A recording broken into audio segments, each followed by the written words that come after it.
can do is stop and praise ya, praise ya, hey, praise ya.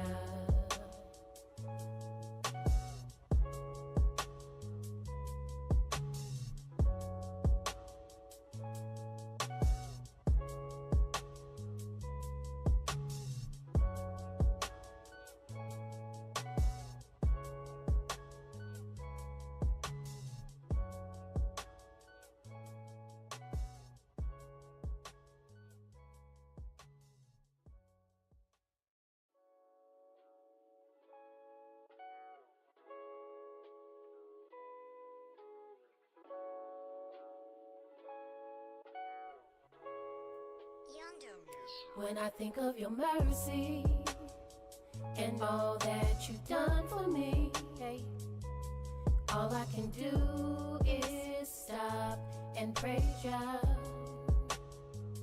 When I think of your mercy and all that you've done for me, all I can do is stop and praise ya, praise ya, hey, praise ya.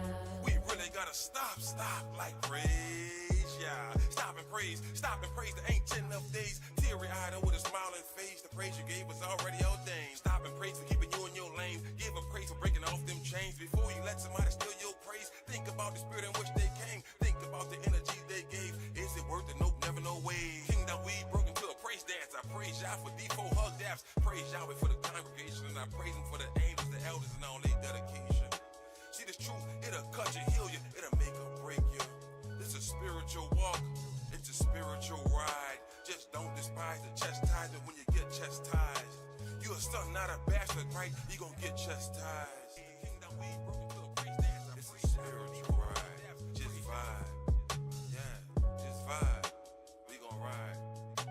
All praises to the Most High. When I think of your mercy and all that you've done for me, hey, all I can do is stop and praise ya.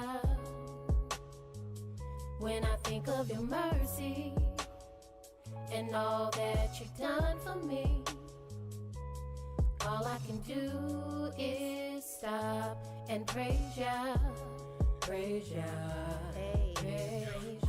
Mercy on you, mercy on me. They say the truth has set you free. See prophecy been fulfilled for real. Now what the deal? We giving praise to the God that is real. Cause it's real out here. People get killed out here. They robbing still out here. It's getting hard out here. The love of many wax cold from what I hear.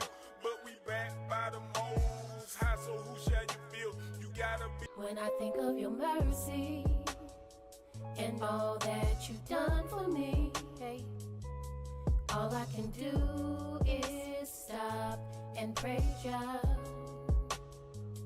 When I think of your mercy and all that you've done for me, all I can do is stop and praise ya, praise ya, hey, praise ya.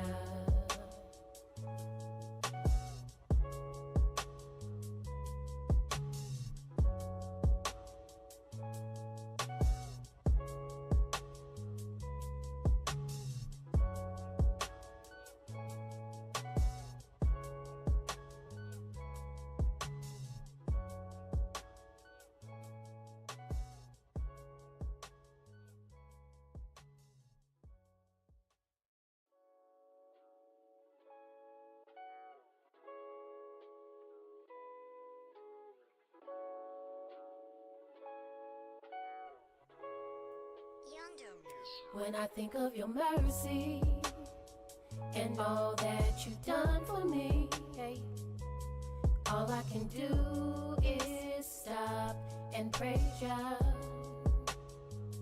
When I think of your mercy and all that you've done for me, all I can do is stop and praise ya, praise ya, hey, praise ya. We really gotta stop like praise ya. Stop and praise the ancient of days. Teary-eyed and with a smiling face, the praise you gave was already ordained. Stop and praise for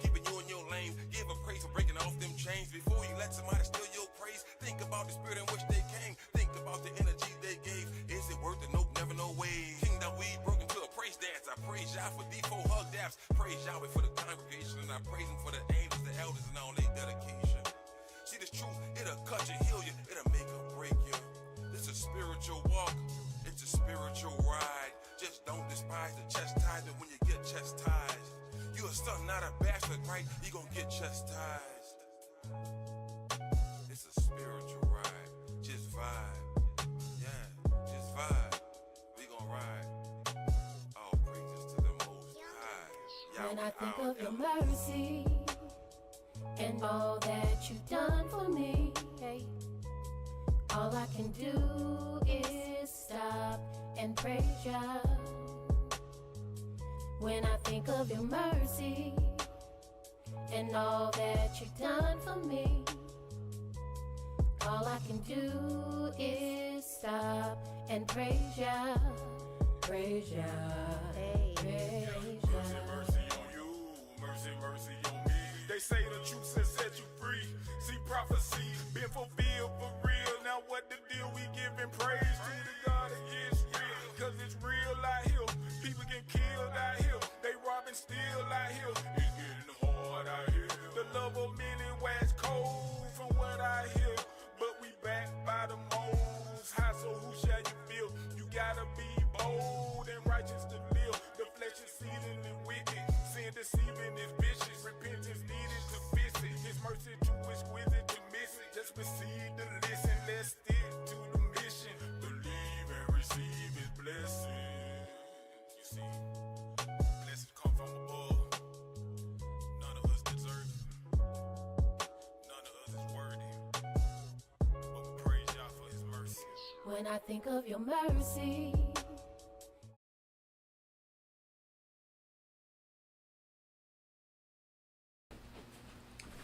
Shalom Facebook, Shalom YouTube. Welcome to our prophecy class. Today we are in the book of Revelation, chapter 9. But before we get started, does anyone have any questions? Yes. I have a question, Elder. Yesterday, in Sabbath class, when we were in, I think that's Exodus 19, Mm-hmm. Verses 3 to 25, and then we were talking about the door of no return. Mm-hmm. You mentioned the door of no return. Mm-hmm.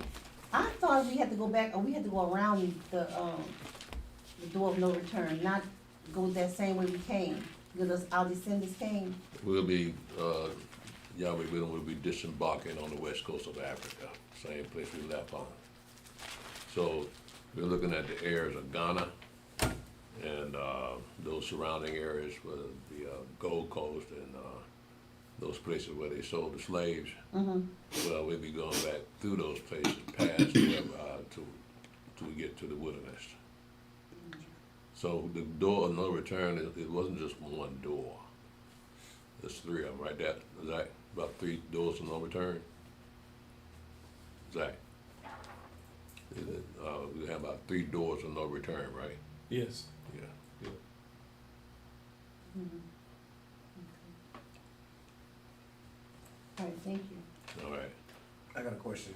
Yesterday when you were starting off, you was talking about how, with the scripture, well, not the scripture, but the verse where Satan is transformed himself to an angel of light, and you was talking about Islam, you know, and saying Muhammad spoke to Gabriel. But when Muhammad was in that cave, he had seen an angel of light.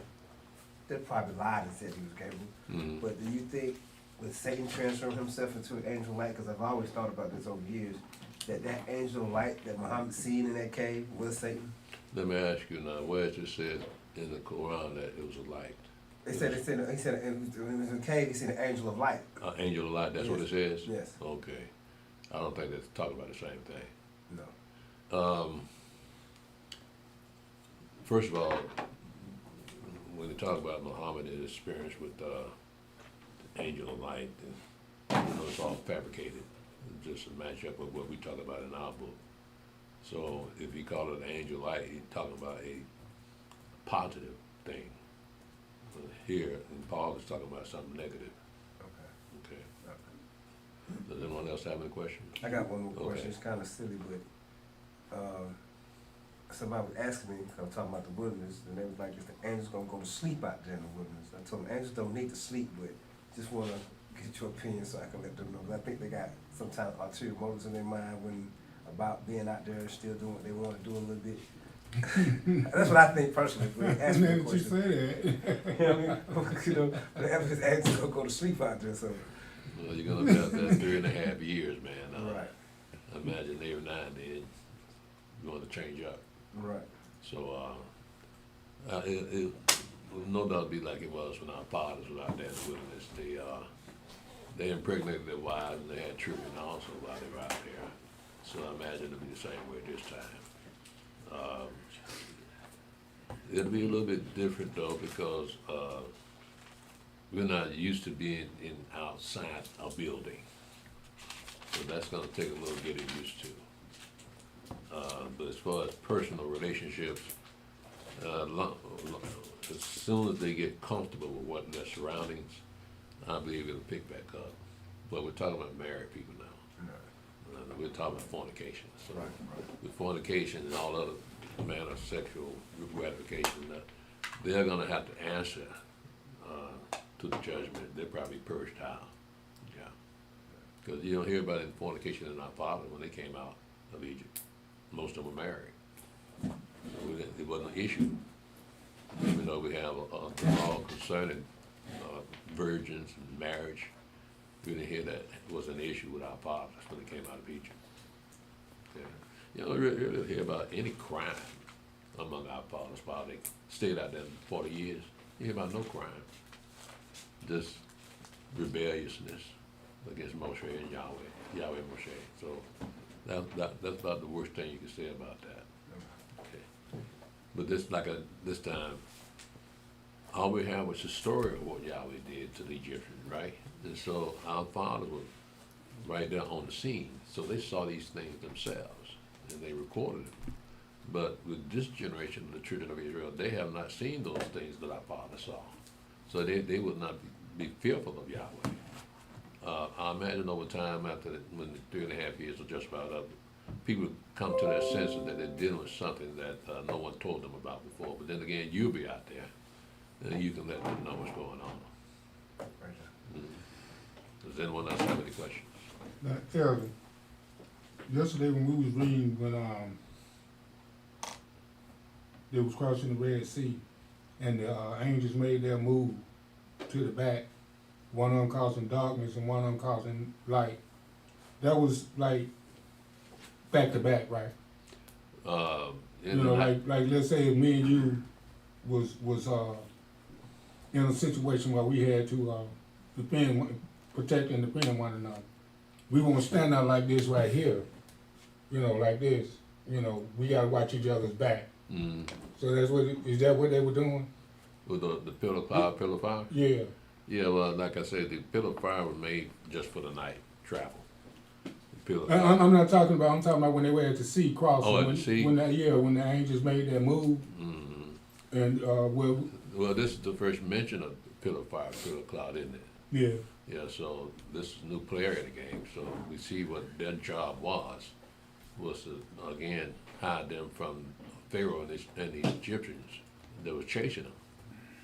Right, so you're looking at also, it took all night for the Red Sea to part. Yes. So that would necessitate that light being in front of them. Okay, I get that? Yeah. Okay, all right then. Let's go ahead and get started again. We are in the book of Revelation, which is the last book of the Bible. And it's a culmination of all the things that began in the first part of the Bible. So what we have here, at the end of the book of Revelation, the very last chapter, we were left with the notion that there really is no death for life. Life is continuous. So even though you may end in one place and another end in someplace else, you're still alive. So that is the remarkable thing about life, is that it never ceases. It continues on. Not necessarily in the form that it began with, but life continues, it never stops. Okay. All right then, let's go ahead and get started. Again, we are in the book of Revelation, chapter 11.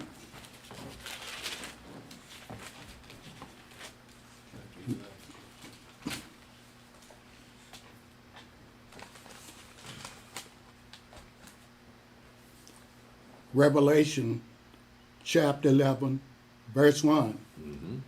And there was given me a reed like unto a rod, and the angel stood, saying, Rise and measure the temple of Elohim, and the altar, and them that worship therein. But the court, which is without the temple, leave out, and measure it not, for it is given unto the Gentiles, and the holy city shall they tread underfoot 42 months. Again, we got a 3.5 years timeline. So not only we're gonna have the trumps of destruction, the vials of wrath poured out in 3.5 years. Now we have a scenario where all these things are taking place with Jerusalem being the center of all the turmoil that the earth is going to go through. Again, these are the things that Yahweh is raining upon the one world order, seed of the beast, and this is part of what's going on. So a lot be going on in 3.5 years. But go ahead, Brother Stephen. Revelation chapter 11, verse 3. And I will give power unto my 2 witnesses, and they shall prophesy 1,260 days, clothed in sackcloth. Again, 3.5 years. Verse 4. These are the 2 olive trees and the 2 candlesticks standing before the Elohim of the earth. You understand what this represents, right? You know? Yes. What about your Cal? Not really. Okay, let's look at that, because we've had different opinions as who these 2 witnesses are. That's what happened. Yeah, that's what. Angels. Hmm? Angels. Angels. We're gonna see. So we've had people thinking that it was Moshe and Elijah, Yeah. Enoch and Elijah, right? Because they never died, right? Well, let's see again. Here, in verse 3 and 4, it says, And I will give power unto my 2 witnesses, and they shall prophesy 1,260 days, clothed in sackcloth. These are the 2 olive trees and the 2 candlesticks standing before the Elohim of the earth. Now let's go to Zechariah and see who these 2 witnesses are.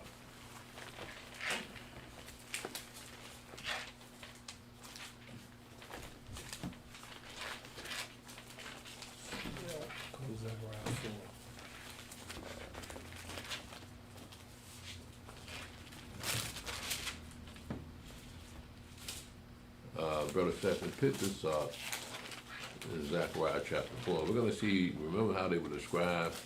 They had 2 olive trees and a candlestick. So we're going to see what Zechariah says about the same thing. Go ahead, Brother Stephen. We're going to identify who these witnesses are. Go ahead, Brother Stephen. Start at 1. You started 1. Zechariah chapter 4, verse 1. Mm-hmm. And the angel that talked with me came again and waked me as a man that is wakened out of his sleep, and said unto me, What seest thou? And I said, I have looked, and behold, a candlestick all of gold, with a bowl upon the top of it, and his 7 lamps thereon, and 7 pipes to the 7 lamps which are upon the top thereof, and 2 olive trees by it, one upon the right side of the bowl, and the other upon the left side thereof. So I answered and spake to the angel that talked with me, saying, What are these, my Adonai? Then the angel that talked with me answered and said unto me, Knowest thou not what these be? And I said, No, my Adonai. Skip over to verse 11. Then answered I and said unto him, What are these 2 olive trees upon the right side of the candlestick, and upon the left side thereof? And I answered again and said unto him, What be these 2 olive branches, which through the golden pipes empty the golden oil out of themselves? And he answered me and said, Knowest thou not what these be? And I said, No, my master. Then said he, These are the 2 anointed ones that stand by the Adonai of the whole earth. So that we really using the verbatim, you describe who these two witnesses are. These are angelic beings, they're angels. If you're standing before the throne of the Most High, then you're an angel. So those what we just read in Revelation are angels. Right? This describes who they are. Said that are nearly the same wording. Okay? Okay, well, so what's gonna cause them, they're not gonna feel that beating and deprivation they're gonna feel? They're gonna suffer? Well, these two witnesses? Yes. And these same two witnesses gonna be, We're going to see what they're going to be doing. okay, So they got a job to do. right. So let's see what they're going to be doing. Again, let's go to Revelation chapter 11 again.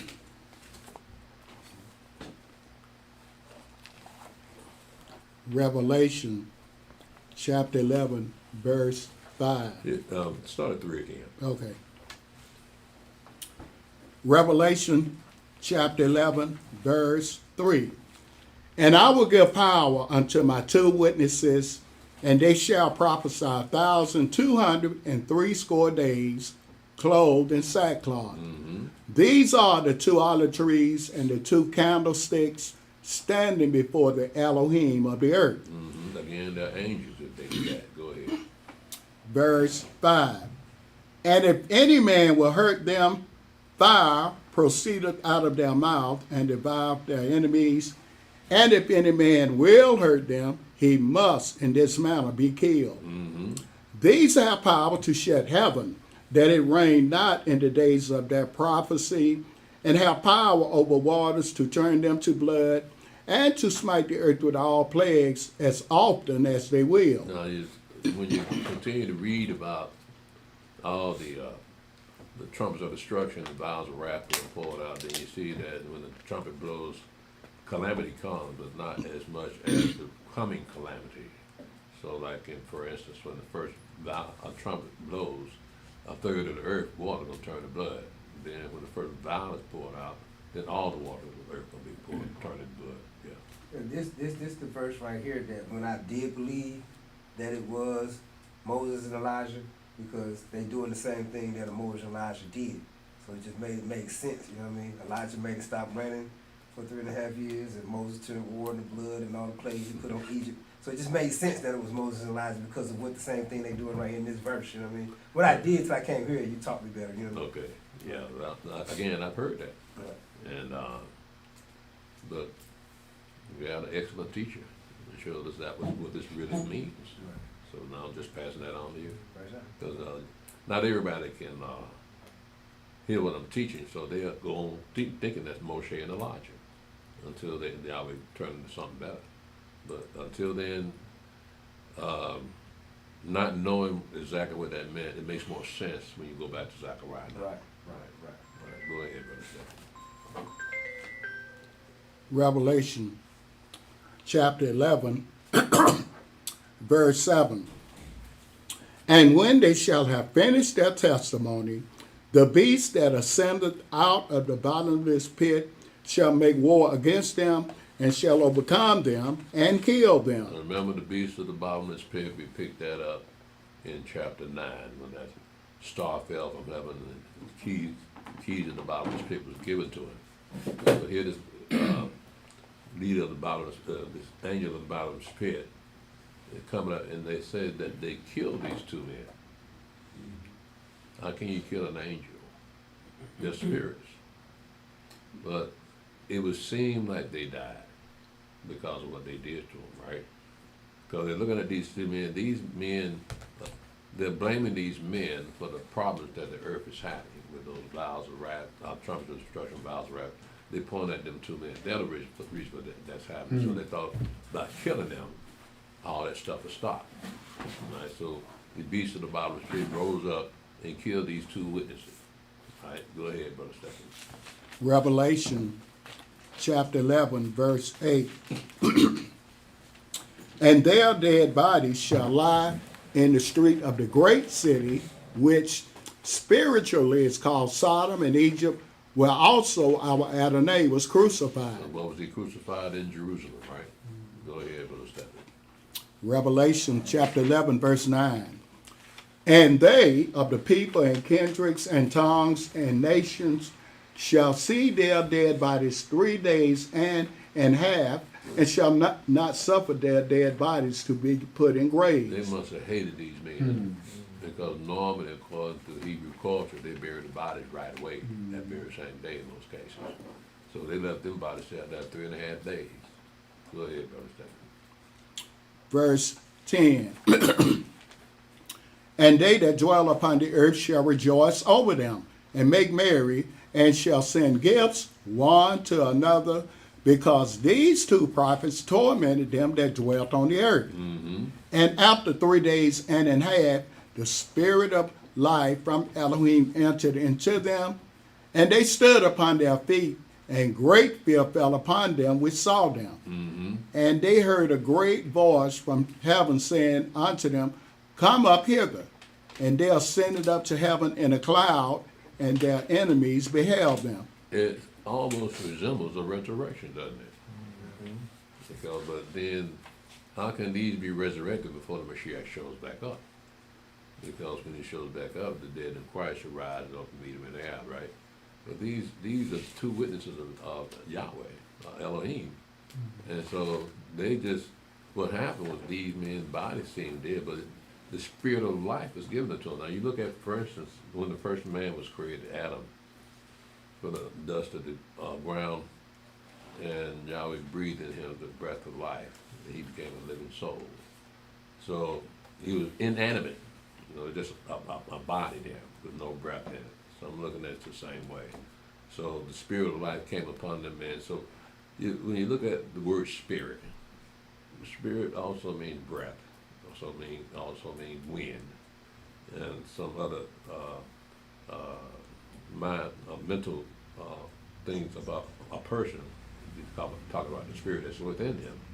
So this particular spirit here, the spirit of life, is the same spirit that came, the same breath that gave life to Adam. So the spirit of life came upon these 2 witnesses, and they heard the voice, they come up hither. But again, when the Mashiach returns, they're not going to be going to heaven. They're going to rise up and meet him in the air, right? And then come back down to the earth. But these 2 are going straight up to heaven. That's where they come from, right? And so that put fear in these people that saw them come back to life, because they rejoiced. They were having a party. They were giving gifts, because these 2 witnesses tormented those people, the wicked of the earth. Now keep in mind now, those people that take that name, number, and mark, they'll be the ones that'll that'll be considered wicked. And their life is already determined when they took that name, number, and mark. Go ahead, Brother Stephen. Yeah, I know, Elder, you made a good point about verse 10, those gifts. And you said, was this Christmas, right? Now, let me ask you something. After 3 days and a half, it couldn't have been natural being, because they would have started smelling, right? Right. So- Rigor mortis would have still set in before 24 hours. Right. Yeah. Okay. So, these, they didn't bury them, but there was no corruption, there was no decay. They should have done something about that, shouldn't Yeah, well, they're having too much fun. Right. So they finally got these rascals. Can you tell which one of the beasts it is that came out of the pit to kill them? Well, the same beast we read about in Revelation 9, the first mention of that beast. Okay. This is here.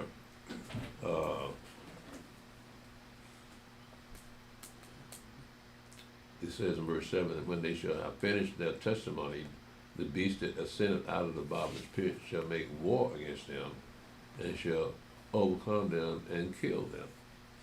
So are we talking about the beast, or are we talking about he that rode upon the beast? So this beast can take on a different form than what we consider as a singular person. It could be a group of people, an army, coming out of that bottomless pit. But the people when we read about it, first of all, in chapter 9 of Revelation, that was the angel of the bottomless pit that came up with that beast of the bottomless pit. So now you see the beast alone. So we got to look at the connection. There must be a group of people to come in and do what they did here, not necessarily the one that rode that beast. But go ahead, Brother Stephanie. Revelation chapter 11, verse 13. Mm-hmm. And the same hour was there a great earthquake, and the 10th part of the city fell, and in the earthquake were slain of men 7,000, and the remnant were affrighted and gave glory to the Elohim of heaven. The second woe is past, and behold, the third woe cometh quickly. So the clock is still ticking. That's still within that 3.5 years timeline. At that time, Yahweh will be in the wilderness. But apparently there are going to be some of us in the city itself. That's going to, because when it says in verse 13, in the same hour was there a great earthquake, and the 10th part of the city fell. And in the earthquake were slain of men 7,000, and the remnant were affrighted and gave glory to the God of heaven. So there had to be some of us up in there. Because Esau will never say something like this. I'll never do anything like this, yes.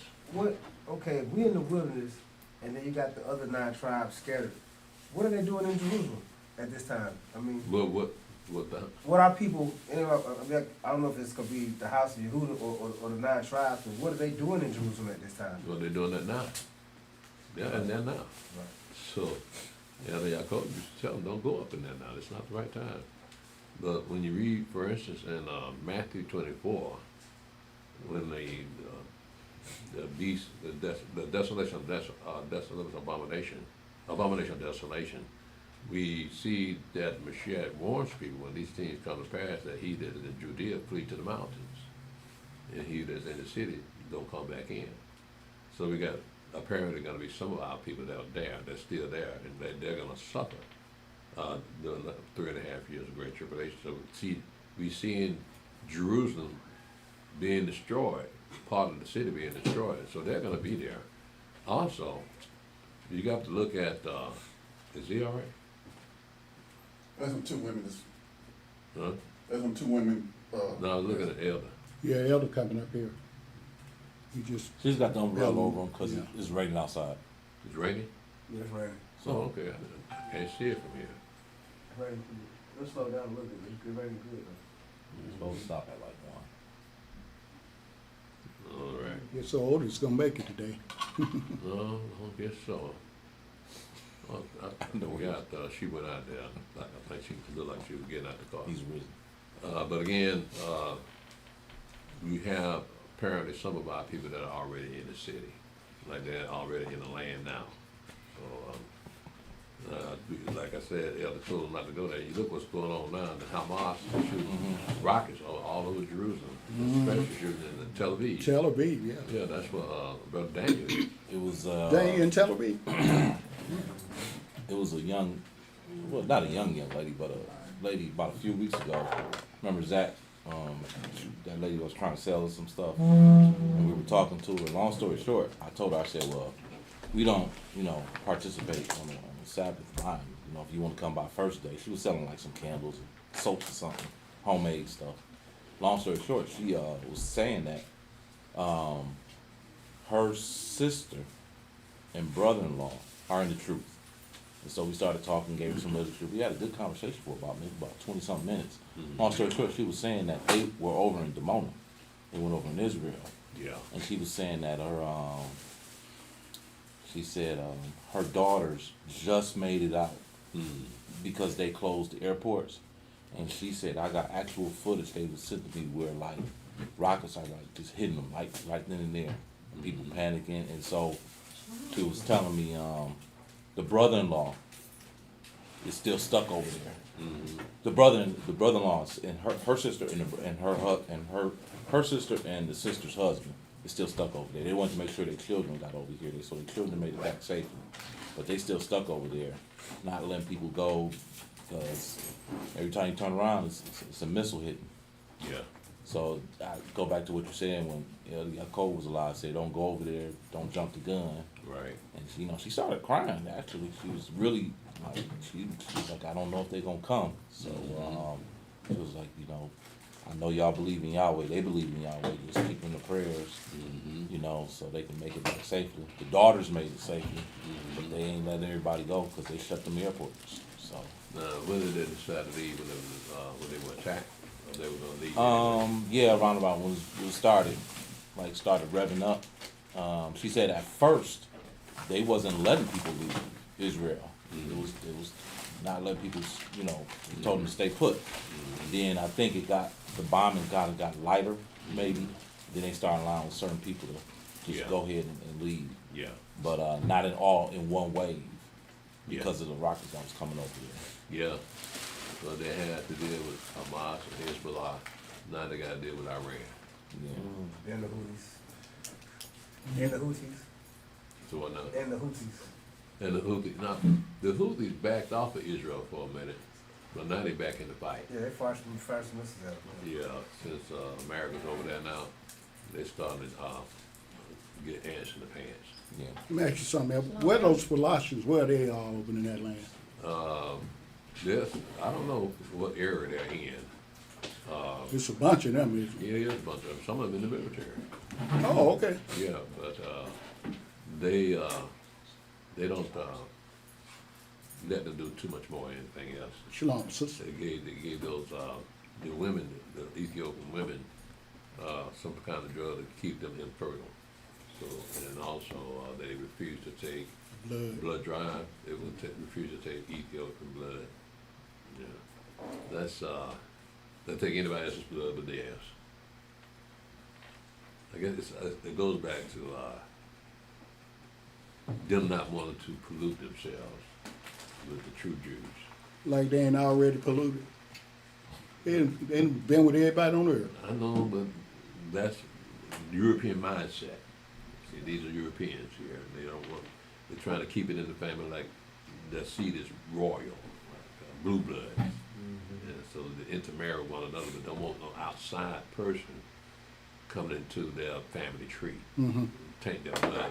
Just like white folks say things about us, that we're tainted people, so we let you have your blood drive, but we don't want your blood. Yeah. But blood is blood, man. All blood is red. So, but then, again, those are the mindset. That's the mindset we've been having to deal with since we've been here. Yeah, the Europeans got that mindset that they are pure people. Lord, you're gonna be surprised at what kind of people you are when we share a show with them. Speaking of blood, Elder, it's not nothing about that, but it's you know, they saying that they not taking those people blood that got the shot. I think I've heard You that. ever heard? Yeah, it's been brewing a lot like lately because of stuff that's going on. These blood banks been opening, so they say the people that don't. It was mentioned to me because one of my coworkers, she said, you know, your blood is gold. And I was like, what are you talking about? She was like, you didn't take the shot. And I was like, huh? She was like, remember you didn't take the shot? And I was like, yeah. And she just brought it up out of just casual conversation. I was like, well, what do you mean? She was like, yeah, a lot of blood banks are refusing people that took that. She was like, so people, she was like, y'all didn't did, because she took one, and then when it finally got wind, she didn't take it no more. But she was like, I'm done. She was like, I'm through. She was like, you got good blood. So that's not the first time I heard it. They've been saying it. So it's so I don't know what's happening right now, but yeah, these people that took it, they're not accepting it. And then you also got like men, women that's dating men, and if they got the shot, they don't want to deal with it because they know what comes with it. So this thing is revving up about these shots, man. So is this done deliberately? I mean, giving these people these shots. Yeah, because this is worldwide. It was under false pretenses, wasn't it? Mm-hmm. And so there had to be another plan involved for them to give all this vaccination to these people. This ulterior plan. They want to get rid of some people. So that's how they do it. With the government backing, they force people to either you take the shot or you lose your job, or you lose your business. So yeah, that would be more of a dictatorship than anything else. Cause you forcing the people to do something they don't want to do. They rolled me on that, bro. Yeah. People that knew me and my doctor. You got one kidney, you're diabetic, you got high blood pressure, Therefore, your immune system is shot. You need to take this vaccine. It's the Your opposite. doctor told you that? Yeah. Ain't your doctor Edomite? No, my primary doctor is young sister. No, it's a young sister. Yeah. That Edomite that took my kidney, he was the one that had the problem. He said, I can save half of that kidney if you would get a blood transfusion. I said, no, sir. And he said, why do you want to do that? And I won't tell him, because I'm a Jew and you're not. But he took everything out of me. You right, bro. You better check Heart, yourself. lungs. Yeah. You just be a ball of meat rolling down the road. Yeah. Remy. But let's continue. We're at Revelation chapter 11, verse 15. And the seventh angel sounded, and there were great voices in heaven saying, the kingdoms of this world are become the kingdoms of our Adonai and of his Mashiach, and he shall reign forever and ever. And the 24 elders which sat before Elohim on their seats fell upon their faces and worshipped Elohim, saying, we give thee thanks, O Adonai Elohim Almighty, which art and was and art to come, because thou hast taken to thee thy great power and hast reigned. And the nations were angry, and thy wrath is come, and the time of the dead, that they should be judged, and that thou shouldst give reward unto thy servants the prophets, and to the saints, and them that fear thy name, small and great, and shouldst destroy them which destroy the earth. And the temple of Elohim was open in heaven, and there was seen in his temple the ark of his covenant, and there were lightnings, and voices, and thunderings, and an earthquake, and great hail. So this seventh trumpet, the seventh being the seventh being recognized as a cessation of things, or the end of all things, end of things. We got 7 days and weeks such as that. But they say it's written here that the Ark of the Covenant is up in heaven. Mm-hmm. Now, why are these white people still searching for it? They don't read. It's written right here. Why don't they see this? Because it's a scam. Mm-hmm. That's all it is. They know they'll never find it, and they know that ark is not in the Ethiopian temple. Being guarded with musket. Yeah, an old man with a musket guarding the Ark of the Covenant. Not We even, supposed to believe this? not even an up-to-date gun. Yo. Not even up. They no, use He's an AR. they use musket balls or something. Gunpowder. So Man, look, a British rifle. yeah. Where's that the first- seen they had a soldier with an AK-47 guarding the building that said Ark of the Covenant was in that building. It was like they had it wired up, fenced off, and that's where they were saying the Ark of the Covenant was at in Ethiopia. I have never seen the old guy with the musket. That's the only one that I've seen. Not saying y'all wrong. No, They got so much stuff out there. the one with the musket sit outside. The one with the AK goes in and out. Yeah, okay. Y'all never seen the one with the musket. I seen the same thing you saw. Go in and out of here. Yeah. Well, from what I've heard is that there are 2 Ark of the Covenants Oh. and 2 temples. Yeah. So somebody lying. Yeah. So I imagine all the Ethiopian lying. They just want to be part of our story. But nevertheless, we see that the Ark of the Covenant is up in heaven. So that's just a lie. I guess this might be a tourist trap or something like that, and get people to come visit. But yeah, old man with a musket sitting outside guarding the Ark of the Covenant. Well, which level of heaven is this? Verse 19. Well, it says, and the temple of Elohim was open in heaven, and there was seen in his temple the Ark of the Covenant, and there were lightnings and voices and thunderings and an earthquake and great hail. What level of heaven is that? That's the second level. That's the second That's level. you have the throne of Elohim, who was and is to come. Okay. That's his throne. That's his level. Right. Thank you. Now, This is the seventh trumpet. Now let's go look at the seventh vial. Let's go to Revelation 16 and pick up the seventh vial. And Brother Stephen, I want you to start this at verse 13. And read all the way down. Now, this is Revelation 16 and verse 13. We're picking up the seventh trumpet that's already blown. And it announces the coming of he that was and is to come. And there were great thundering and earthquakes. And so we're going to look at what happened with the seventh vial. Go ahead, Brother Stephen. Revelation chapter 16, verse 13. And I saw 3 unclean spirits like frogs come out of the mouth of the dragon, and out of the mouth of the beast, and out of the mouth of the false prophet. For they are spirits of devils, working miracles, which go forth unto the kings of the earth and of the whole world, to gather them to the battle of that great day of El Shaddai. Mm-hmm. Behold, I come as a thief. Blessed is he that watches and keepeth his garments, lest he walk naked, and they see his shame. Mm-hmm. And he gathered them together into a place called in the Hebrew tongue Armageddon. Mm-hmm. And the seventh angel poured out his vial into the air, and there came a great voice out of the temple of heaven from the throne, saying, It is done.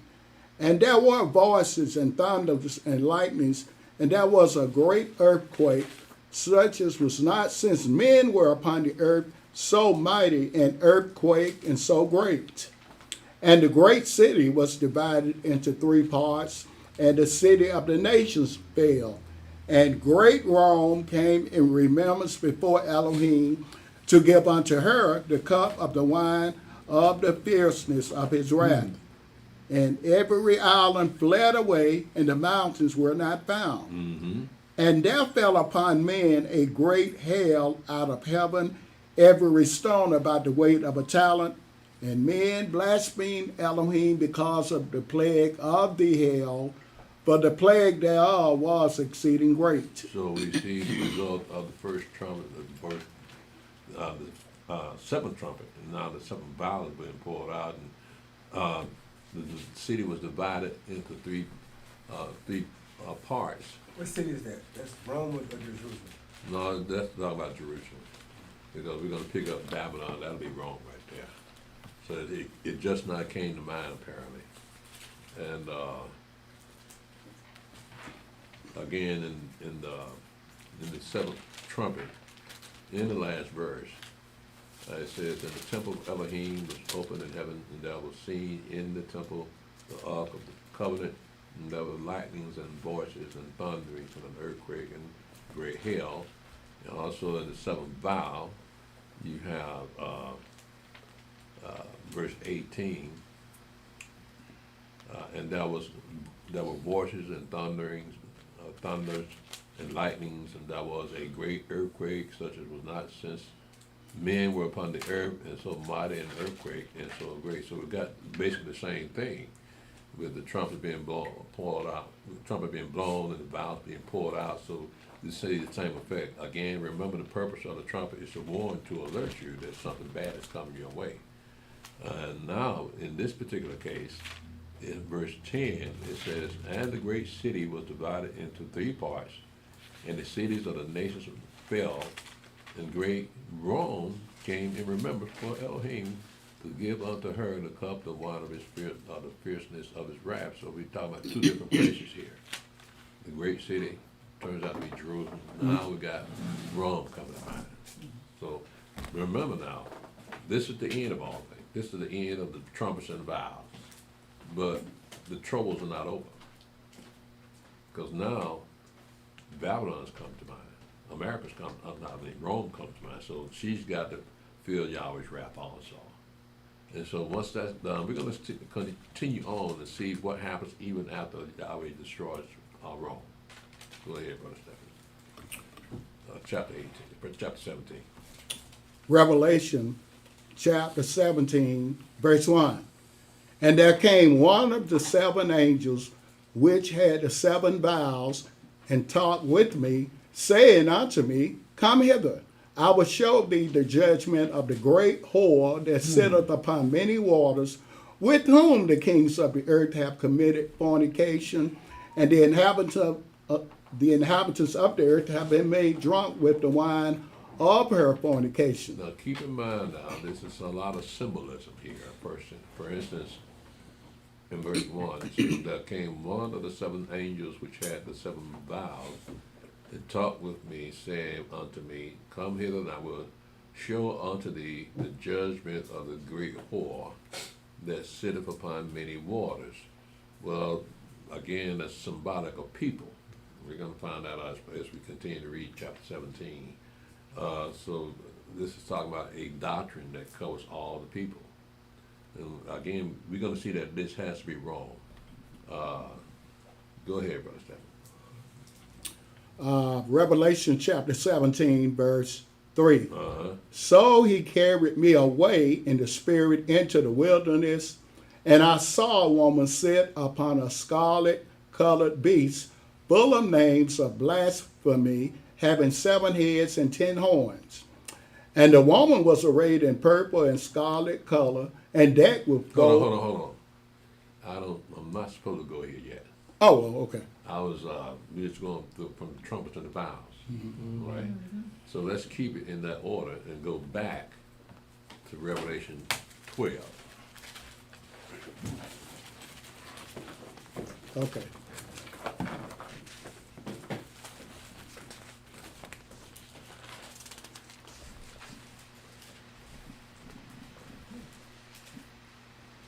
Revelation chapter 12, verse 1. And there appeared a great wonder in heaven, a woman clothed with the sun, and the moon under her feet, and upon her head a crown of 12 stars. And she, being with child, cried, travailing in birth and pain to be delivered. So what does this represent? 12 tribes of Israel. Yes. And what does verse 2 represent? The Messiah. Who? The Messiah. Yeah, that was, again, what we have is a whole story encapsulated in just these few verses here. But it's telling the whole story, but when you go up in the gospel, they break it down into pieces that we can put together. But it's telling the whole story that the gospels tell. It says, and she being with child, cried, travailing in birth, and pain to be delivered. Right? Did I greet you, Elder? Shalom, if I did. Go ahead, Brother Stephen. Revelation chapter 12, verse 3.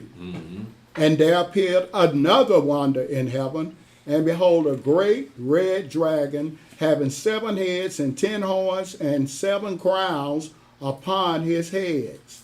And his tail drew the 3rd part of the stars of heaven, and did cast them to the earth. And the dragon stood before the woman, which was ready to be delivered, for to devour her child as soon as it was born. Now, you understand what this is describing.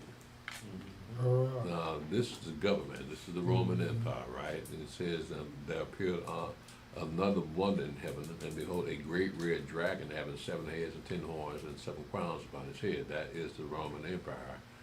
And his tail drew the 3rd part of the stars of heaven, and did cast them to the earth. And the dragon stood before the woman, which was ready to be delivered, for devouring her child as soon as it was born. So you can go back to King Herod, heard about the king of the Jews, and had tried to kill off all the babies in Bethlehem from 2 years old and under.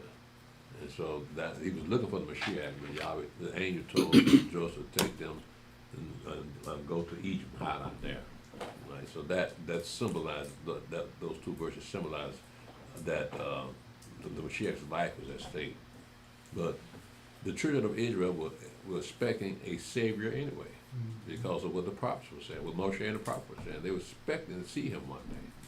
They were expecting a virgin to conceive and bear a son. All those things were wrapped up. They were looking for that. And so, when King Herod asked, well, who is this king of the Jews? And the people around him told him about the prophecy of Micah, and that this is he that Micah was telling about, to be ruler over his people Israel.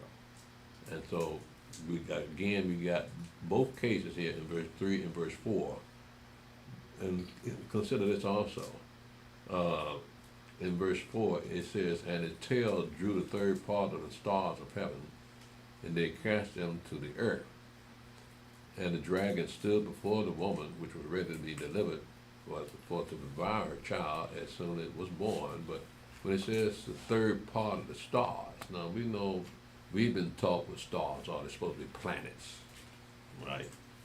But these are not planets. If you're going to cast them to the earth, then how can the earth survive?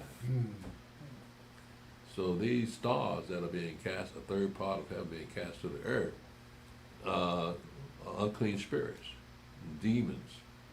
And so those are the things that are cast to the earth, the third part of the stars cast to the earth.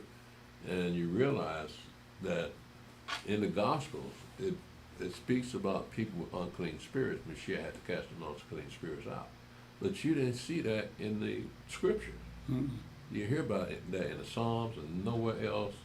During the time of Abraham, Isaac, and Jacob, the 12 tribes of Israel, when they came into Canaan land, you hear about no unclean spirits.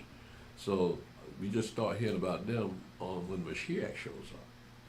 So that would be that one third part of heaven, third part of the stars cast to heaven. That would be those unclean spirits that we now hear about, and we also see happening here in America. You see these people seem like they're talking to somebody, and ain't nobody around, and they don't have an earpiece, don't have a cell phone. Yeah, who they talking to? See what I'm saying? So they're not.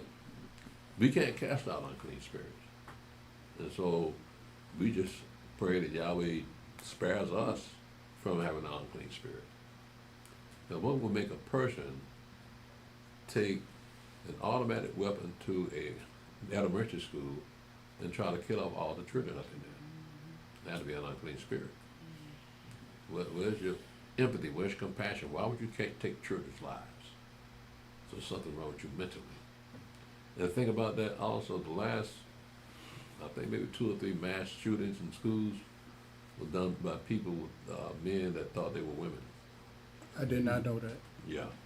Well, the last one had on a dress. You know, one thing about Jake don't get off into that. When he takes a gun up in school, he takes one to show his buddies. Yeah. That's basically what he does. Look what I got. Yeah. But yeah, like I say, Gentile and Hispanics, yeah, they can go crazy. Yeah. Yes, dear. I have a statement and a question.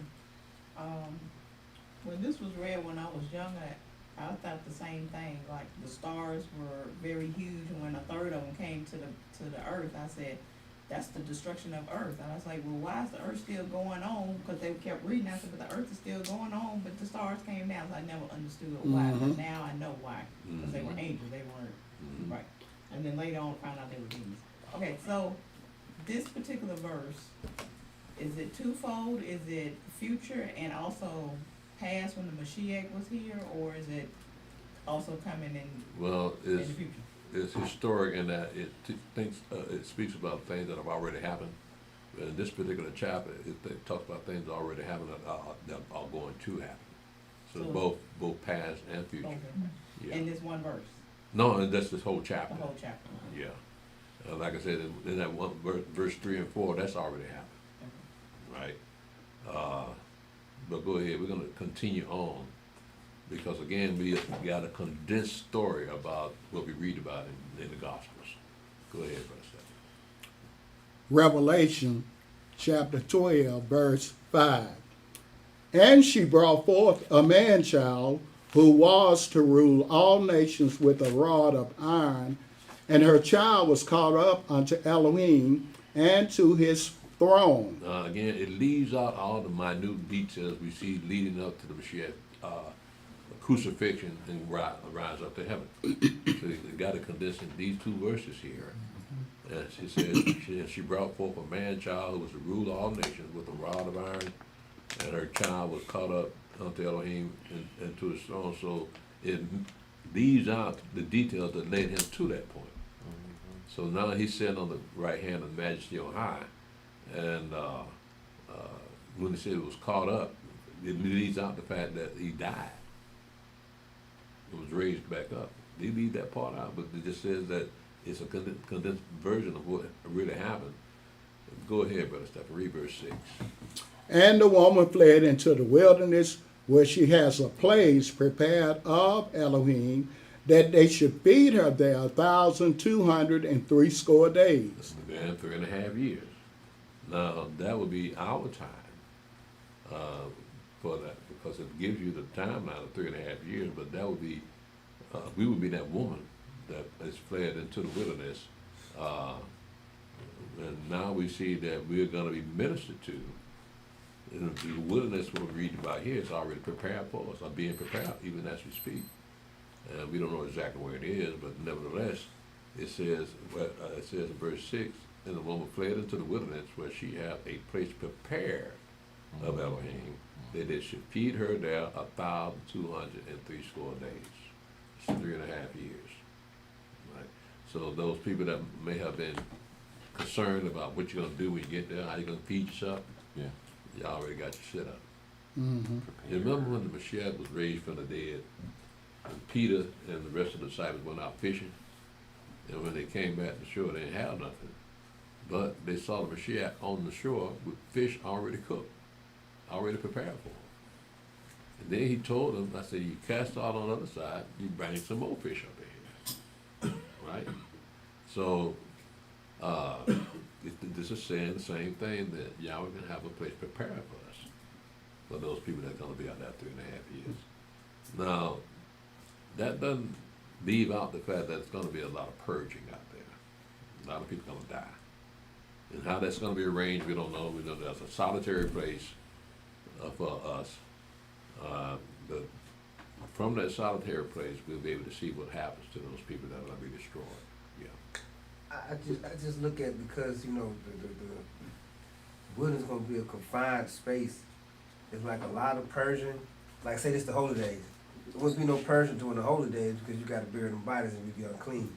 And like maybe a couple of days before the Sabbath, before purging be like after the Sabbath. So you know we got time to get clean because you got to bury them bodies. There's gonna be a lot of bodies out there, and you don't want to be around dead bodies to make yourself unclean before the Sabbath, before the holy days. You know what I mean? So I think it's gonna be like maybe you think it might be kind of like around them, like after the Sabbath and before and after the holy days, with enough time so we can stay clean. You know what I mean? Keep in mind we have another ritual about how to be clean, because whenever you're around a dead body, you're unclean, right? And what is the scripture? What's the law say about that? You got to stay out 7 days. Then you got to take hyssop and water and sprinkle it on you, water of separation, in the midst of those 7 days. And at the end of those 7 days, you have to sprinkle on you again. Then you can come into the camp, right? Well, again, we don't have to do that right now. So when it comes to dead bodies around, yeah, you're going to be, we might have people having to do something about those dead bodies, but that don't mean they're going to be ritually unclean. Those that believe in Mashiach, we know all they have to do is wash their feet. Mm-hmm. So when the holy days come around, I imagine you'll be preparing for the holy days just in case you have a whole lot of dead bodies around. And so once you get rid of those dead bodies, because they'll stink up the place. And then once you get done with those dead bodies, then you can wash your feet and come on back in. All right. So again, we're looking at details that we don't have any control over. All we know is the final outcomes that we're supposed to be in that wilderness, and after that wilderness, we're supposed to go and take the kingdom. That's where you come in, Brother Hilly up. Wouldn't it make more sense just to move on? To move on? Yeah, I mean, let's move away from the dead body. We don't know exactly where they're going to be. Right, I mean, if they're gonna be down around us, move away. Now, how can you move from the solitary place?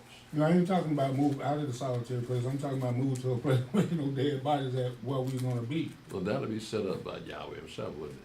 Yeah. So we would have to, for instance, we know that Jerusalem sits on a mountain, Right. right? So Israel is a land of mountains and valleys.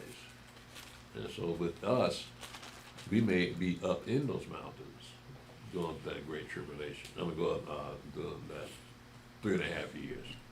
We don't know exactly what the location is, but we do have an idea when you read up in Isaiah 35. And it tells you that it'd be like the road of Sharon, right? In other words, it's going to be fertile out there. And just like it says here that we're going to be ministered to for 3.5 years. So it's not going to be like it was when our fathers came out of Egypt. So they came out in a desert. And all they did was complain and murmur that we ain't got this, we ain't got that. Yahweh making sure you ain't going to complain this time. Same thing it said in Isaiah 35. Same thing we said here, that you're gonna have the same reason our fathers had to complain. Because they were thirsty, and there was no food out there. And so Yahweh fed them. And so, but this time, he waiting on them. Yeah. But again, we don't know exactly what the solitary place is. So when it comes to dead bodies, we're looking at millions of dead bodies. All right, so there ain't gonna be very many places for you to hide from the stench of those bodies, unless you have a squad of people to go out there and bury them the time they die. But again, we have to just wait and see how that works out. Right? Because you look at when our fathers came out of Egypt, a lot of people died going to war with our fathers. So did they hang around in that wilderness and bury those bodies? That's a good question, because they were steady moving onward, weren't they? Yeah. So the people that they encountered and that they killed, I don't think they stopped to bury those people. Right. Right? And when they came into the land of Canaan, they slaughtered a whole bunch of folk, moving fast, right? Did they stop and bury all those people they killed? We talking about men, women, and children up in Jericho. Did they stop and bury those people? No, they kept on moving. Right, because they had a place to go. So we're looking at, it doesn't say that we're going to be on the move. It's a place being prepared for us. So it's not like we're going to be centrally located in one particular place. So we won't be on the move like our fathers were. Right? Go ahead, Brother Stephen. Revelation chapter 12, verse 7. Mm-hmm. And there was war in heaven. Michael and his angels fought against the dragon, and the dragon fought and his angels, and prevailed not. Neither was there place found any more in heaven. Again, this is future. This hasn't happened yet, even though you got some black female Christians say it already has. No, it hasn't. But you learn not to get in an argument with Christians, especially black female Christians. You want to get in an argument with them, because they'll never back down. They'll say, that's your interpretation. It's written plainly for Ray Charles to see. They're just being stubborn and won't listen to reason, so don't waste your time with them. So they are always right. Right? Black women are always right in their eyes. So it's a waste of time talking to them. Yes, dear. Who are these two dragons?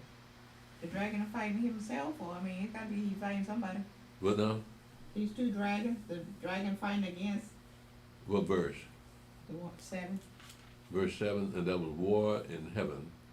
Michael and his angels fought against the dragon, and the dragon fought and his angels. So you wonder who this dragon is? Well, let's continue reading. Go ahead, Brother Stephen. Revelation chapter 12, verse 7. And there was war in heaven. Michael and his angels fought against the dragon, and the dragon fought and his angels, and prevailed not, neither was there place found any more in heaven. And the great dragon was cast out, that old serpent called the devil and Satan, which deceiveth the whole world. He was cast out into the earth, and his angels were cast out with him. So you understand who the dragon is now, right? Remember, I think we read yesterday, well, in 2 Corinthians, Satan can make himself an angel of light. And so we have Satan finally being kicked out of heaven, and all those angels with him that follow him. So we got angels up in heaven, so that if Satan's up there, and we prove that in the book of Job, chapter 1 and 2. If Satan's up in heaven and it's angels up in heaven, there cannot be peace in heaven. There's always going to be problems up in heaven, as long as Satan's up there. So he finally got kicked out. So you can't come back up in here no more. You and your boy, get out. Right. Go ahead, Brother Stephen. Read that verse 9 again. And the great dragon was cast out, that old serpent called the devil and Satan, which deceiveth the whole world. He was cast out into the earth, and his angels were cast out with him. And I heard a loud voice saying in heaven, now is come salvation and strength and the kingdom of our Elohim and the power of his Mashiach, for the accuser of our brethren is cast down, which accused them before our Elohim day and night. So it was grievous to be accused, for him to be among them, because who is he accusing to Elohim? Us. We're the people of the covenant. And so when we get off in our atrocities and our wickedness, Satan's standing right there. Say, see, I told you. I told you Steve was going to do that to that push-up man, and he did it anyway. Right? So Steve been accused before the throne. I stand accused. We do not have choir rehearsal on Thursday and Friday night. I need to join the choir on them. No, you don't, Steve. You have enough works on your own. So.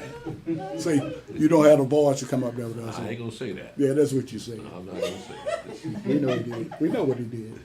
He think he's slick. No. Go ahead, man. Revelation. Well, again, look at what he's doing here, though. He's accusing us before God. But that's his job. He's an accuser, and he he's a tempter, and the father of all lies. He's just doing his job. That's what he created for. Yahweh created Satan. Yeah. Could it be possible he lying on us too? The what now? Could it be possible that he might be lying on us too? Lying to us now? Lying on us. Lying on us. Lying on us? Yeah. No, because he got proof when we see him. He tricks you into doing stuff and then he tell on you. Well, yeah, that's his job. He got proof on it. Oh yeah, they got Yeah, I everything know it. wrote down, man. It's the way you said it. He got proof on us. They ain't gonna accuse you of nothing and can't prove it. Yeah. But you remember the bet that Yahweh made with Satan made with Yahweh about Job. So sometimes we go through changes in life on a bet. There might be a bet going on up in heaven about how we would react to this. So Satan bet that Job would curse Yahweh to his face. But it never happened. He lost the bet. But again, we don't know what's going on up in heaven. But heaven knows what's going on down here. You're right, Ed, because he told Satan, you are wiser than Danielle. There's nothing they can hide from you. Right. Right. Right. So yeah, you look at people that get ill-gotten gains by wickedness. Yeah, they're gonna have to answer for that, because that's a better way to live than to rip people off. And I think we read also in chapter 15. Let me see here. We read something about the people that found the earth. Let's see here.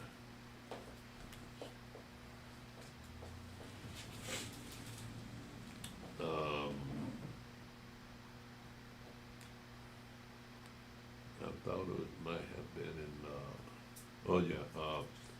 in verse chapter 15, in verse 4. It says, and shall not fear thee, O Adonai, and glorify thy name, for thou art holy, for all nations shall come and worship before thee, for thy judgments are made manifest. Let's see here.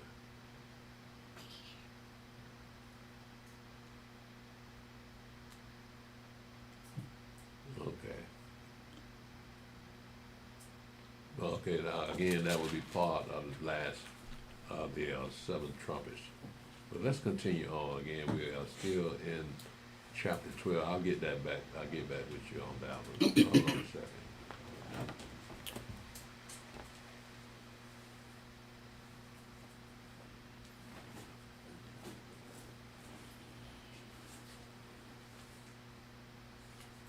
Yeah. Go ahead, Brother Stephen. Revelation chapter 12, verse 11. And they overcame him by the blood of the Lamb and by the word of their testimony, and they loved not their lives unto the death. Therefore rejoice, you heavens, and you that dwell in them. Woe to the inhabitants of the earth and of the sea, for the devil is come down unto you, having great wrath, because he knoweth that he have but a short time. Okay, let me stop right there with a second. I'm gonna pick this up in chapter 11, and see that in verse 18, it says, and the nations were angry, and thy wrath is come. This is chapter 11, verse 18. And the nations were angry, and thy wrath is come, in the time of the dead that they should be judged, and that thou shouldest give reward unto thy servants, the prophets, and to the saints, and them that fear thy name, small and great, and should destroy them which destroy the earth. That's what I was looking for. Those people that destroy the earth, we're looking at corporations now. Mm-hmm. Right, and not only pollute the seas, the rivers, and the waters around the world, but also pollute the land. Some land cannot even be inhabited now because of greedy corporate people that would do anything to maintain our riches. That's what's going on now. When you look at what's going on here in America and around the world, what we're seeing is distractions. They're hiding what they're really doing in the background. Yep. But it's all about money. It's all about power. It's all about control. That's the bottom line for what we're seeing here. That is the bottom line for what's happening in the world today. So these are the ones that are going to come into judgment. We're looking at also the secret societies. Mm-hmm. They're going to come into judgment. All those things that are against Yahweh, they're going to come into judgment. And we know why they're going to come into judgment. It's because they follow the adversary of the devil. For instance, remember when the Mashiach was tempted out there in the wilderness by the devil? And the devil told him, all these things have been given unto me, and I'll give it to whom I please, and I'll give it to you if you fall down and worship me. Well, that's what's happened with these Christians and these Muslims. They follow the ways of the devil, and look how rich and powerful they are. Mm-hmm. Whereas the children of Israel, us, we're not rich, nor are we powerful. But we have to look at that as a positive thing, because we are living in a society that believes in making a whole lot of money. Regardless of how they get it, they want to make that money. But Yahweh taking that desire, that greed from us, and showed us that we should be content with what we got. And so we're not going to be coming into judgment like these people are for destroying the earth. Again, we're talking about corporations and companies that pollute the waters and the earth, and the people too. And so they're going to be coming into judgment. See, they live in large right now. They off into child pedophilia, and all kinds of abominable practices. They're going to come into judgment. But right now, nobody, as long as the media hides them, then they think they can get away with it. But Yahweh sees what they're doing. Looking at Hollywood, they're pedophile out there. Yeah, man. Yeah, we look at those things, about the corporation AI, like you say, in these flat screens, and they got plastic bottles they can't get rid of. They throw them in the ground and come back up. The heavy equipment, and then sometimes we go witness when they dynamite a building, they blow it up, we'll go look at it. But that's Satan moving them people, trying to destroy our inheritance, right? The earth? Mm-hmm. Yeah. Mm-hmm. The earth belongs to us. Right. But we lost our place in the earth, and now Satan is running wild, putting greed in the hearts of people. For instance, this country that we're in now is a corporation. Mm-hmm. It was made just to make money off of from King George over in Great Britain. Wow. And so they broke away from that, and now they want to make their own money. But nevertheless, Great Britain still owns part of America. Mm-hmm. Now, some of the things that Great Britain was off into have been incorporated in the American legal system. And so, actually, Europe is over here. This is the daughter of Europe over here in America. And it got the ways of a mother. And so, the jurisprudence, the tax, the way they set up the taxes, all come from Europe. The judgments come from Europe. Yeah, so Europeans, the founding fathers were descendants of the Europeans. And so they wrote up that Constitution and the Declaration of Independence, and it reads very well. But it has a lot to be desired. But then it was white folk put it together to justify rebellion. Mm-hmm. Go ahead, Brother Seth. Where you want me to start at? Where were you? I started at 12. That's where I stopped at. You stopped at verse 12? Yes, sir. Okay, hold on a second. Let me get there.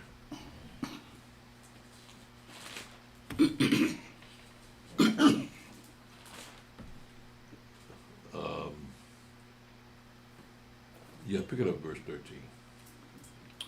Revelation chapter 12, verse 13. And when the dragon saw that he was cast unto the earth, he persecuted the woman which brought forth the man-child.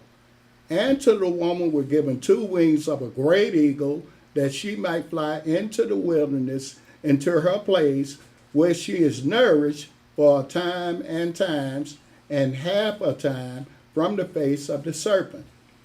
And the serpent cast out of his mouth water as a flood after the woman, that he might cause her to be carried away of the flood. And the earth helped the woman, and the earth opened her mouth and swallowed up the flood which the dragon cast out of his mouth. Now again, this woman is the house of Judah. Mm-hmm. Remember?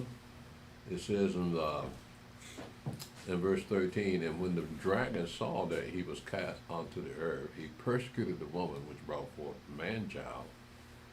And to the woman were given 2 wings of a great eagle, that she might fly into the wilderness and unto her place, where she is nourished for a time and times and half a time from the face of the serpent. So again, we're looking at 3.5 years of that great the wilderness experience. And the serpent cast out of his mouth water as a flood after the woman, that he might cause her to be carried away of the flood. So we're looking at the sudden destruction of a whole continent, Mm-hmm. America. And that's what it says here in the prophecy, that she's going to fall immediately. It's not going to be a drawn-out affair. It's going to catch her off guard, and it's going to fall immediately. But we got to be out of here. So that'll be us on those boats that the dragon pours out that water to, because of the tsunamis that sinking of America is going to cause all the way around the world. So when America falls, that tsunami will come towards us. But it says here the earth is going to open up her mouth to swallow up that tsunami. Okay. What about Canada and Mexico?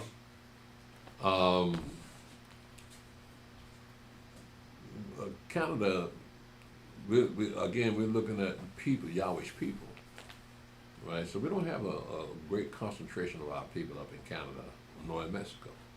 So mainly talking about our people here, right? And they're going to be on boats. Now, if our people are down there, then Yahweh can save them too. Now, So I'm talking we're about looking at destruction. destruction. Yeah, the destruction, because I thought this whole South was going to go down. Yeah, according to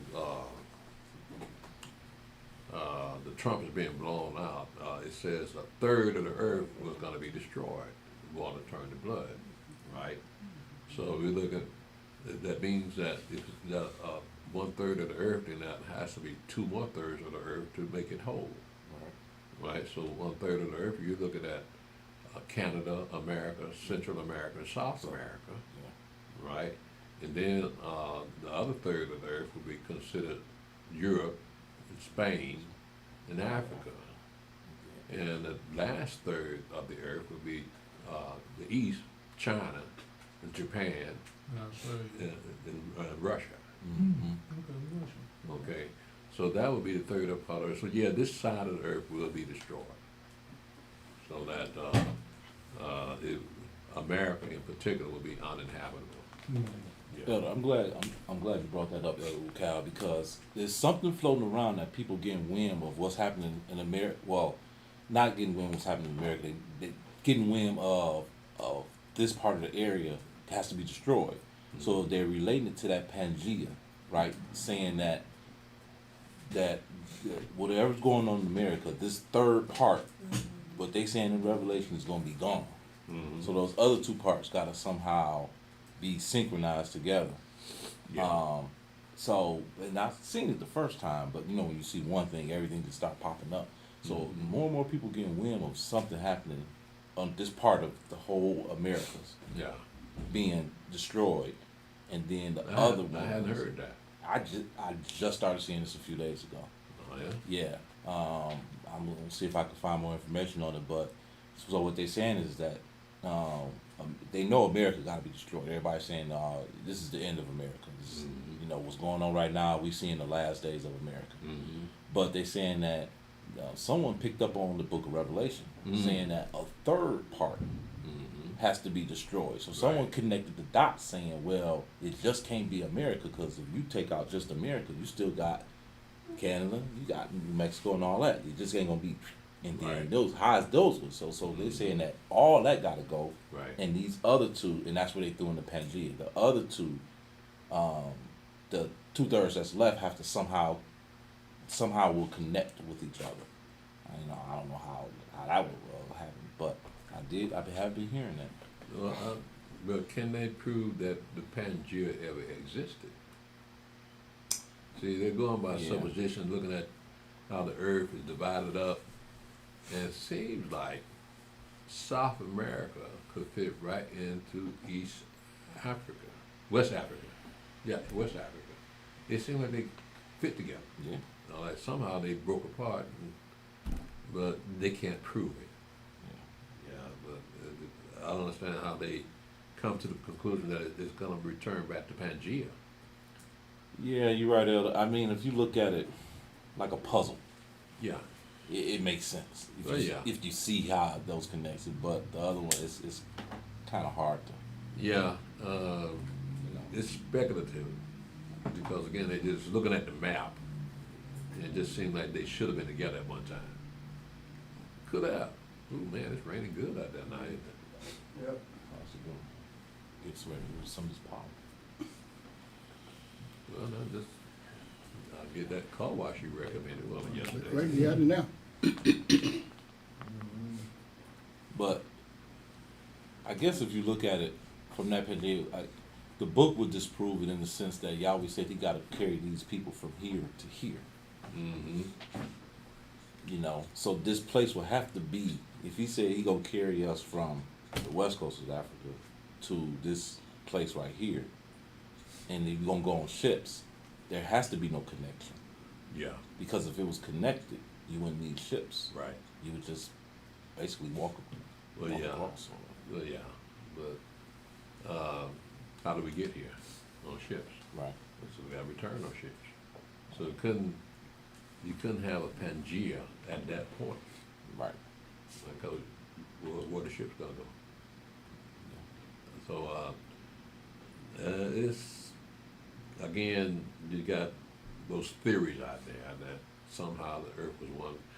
Well, listen, it's not out of the realm, not out of the realm of possibility when you consider the great flood that came upon the earth. We don't know what the earth looked like before the flood. So what we're seeing is what happened after the flood. So what you got out there in the west, you got the Grand Canyon, that they can trace that at one time there was something flooded that area and dug out the Grand Canyon. And so like we got flood stories all over the world. And we looking at, if it was a Pangea, the earth was divided after the flood. That can make sense. Mm-hmm. I can see that. Yeah. So never thought about that. yeah, yeah. It might have been, again, during the time of Adam and Eve and all the rest of them. It's probably one big earth, one land mass. But after the flood, who knows? Coast change. Parts of land become coast that didn't have a coast before. So it's in the possibility, but you can't prove it. Now, look, for instance, they're finding chariot wheels in the Red Sea now. People used to think that was all made up about the Red Sea splitting up. But now you got evidence that there were chariots in the Red Sea. What are they doing down there? And they timed it back to the time of the Egyptians. So our book is correct. It's on point. They have to wait all these years to figure out, yeah, the Bible was right all along. Science proves that. Yeah. Look, go ahead, Brother Stephen. Hold on a second. Yeah, I think we can go through this. Go ahead. You got one more verse in the chapter. Okay. Revelation chapter 12, verse 17. And the dragon was wroth with the woman, and went to make war with the remnant of her seed, which keep the commandments of Elohim, and have the testimony of Yahshua the Mashiach. So, again, we're looking at two different scenarios here then, aren't we? We got the wilderness experience, but then he says he's going to make war with the remnant of her seed that keep the commandments. So that'll be the 9 tribes that still scattered. Mm-hmm. And that's going to have to go through that 3.5 years of great tribulation. We're going to be in the wilderness, like they said, but the rest of them got to suffer. Right? But at least those that suffer under the beast system, they will probably be guaranteed resurrection. Mm-hmm. But those people that are killed out there in the wilderness, they'll be killed because of their wickedness. So we're not righteous about why they died. They died because of their wickedness. So we may not be looking for them to be raised up in the first resurrection. Maybe the second resurrection, but not the first one. Okay. So if you're gonna die, you best go ahead and die now. Don't let the Mashiach show up and he gotta kill you. Go ahead, brother. Revelation chapter 13, verse 1. And I stood upon the sand of the sea, and saw a beast rise up out of the sea, having 7 heads and 10 horns, and upon his horns 10 crowns, and upon his heads the name of blasphemy. So this is that one world order. This is the government. If you notice, the beast, this is a government here, in the one world order. And it says it's having 7 heads and 10 crowns, and upon his horns 10 horns, and upon his horns 10 crowns, and upon his heads the name of blasphemy. And this came up out of the sea. Keep in mind there are 2 different scenarios here. This is someone coming out of the sea. Go ahead, Brother Stanley. And the beast, Revelation chapter 13, verse 2. And the beast which I saw was like a leopard, and his feet were as the feet of a bear, and his mouth as the mouth of a lion. And the dragon gave him his power and his seat and great authority. So we're still talking about the same dragon now. You know that dragon is that serpent, that old serpent, that dragon, Satan. So it's Satan that's giving this person his power, but look at what he consists of. In verse 2, it says, and the beast which I saw was like unto a leopard, and his feet were as the feet of a bear, and his mouth as the mouth of a lion, and the dragon gave him his power and his seat and great authority. But those are the same beasts that we read up in Daniel. So we're looking at what's making up this revived Holy Roman Empire. That's who's going to be governing the earth. Right?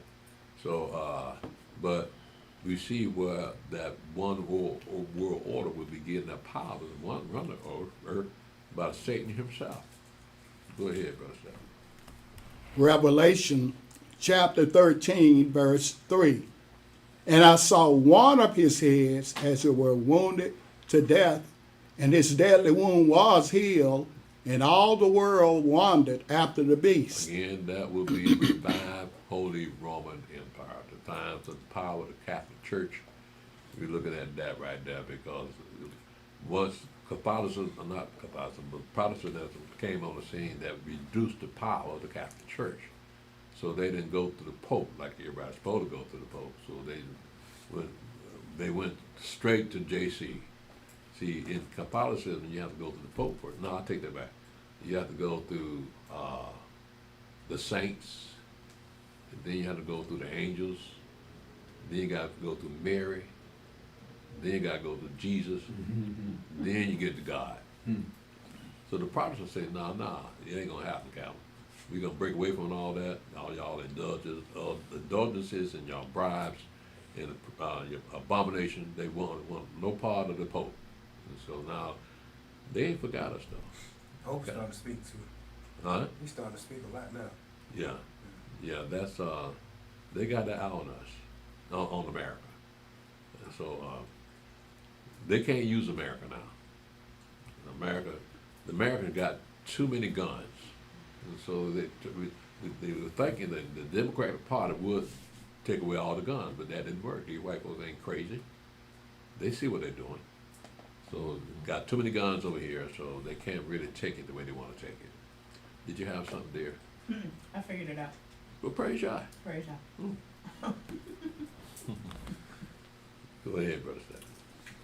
Revelation chapter 13, verse 4.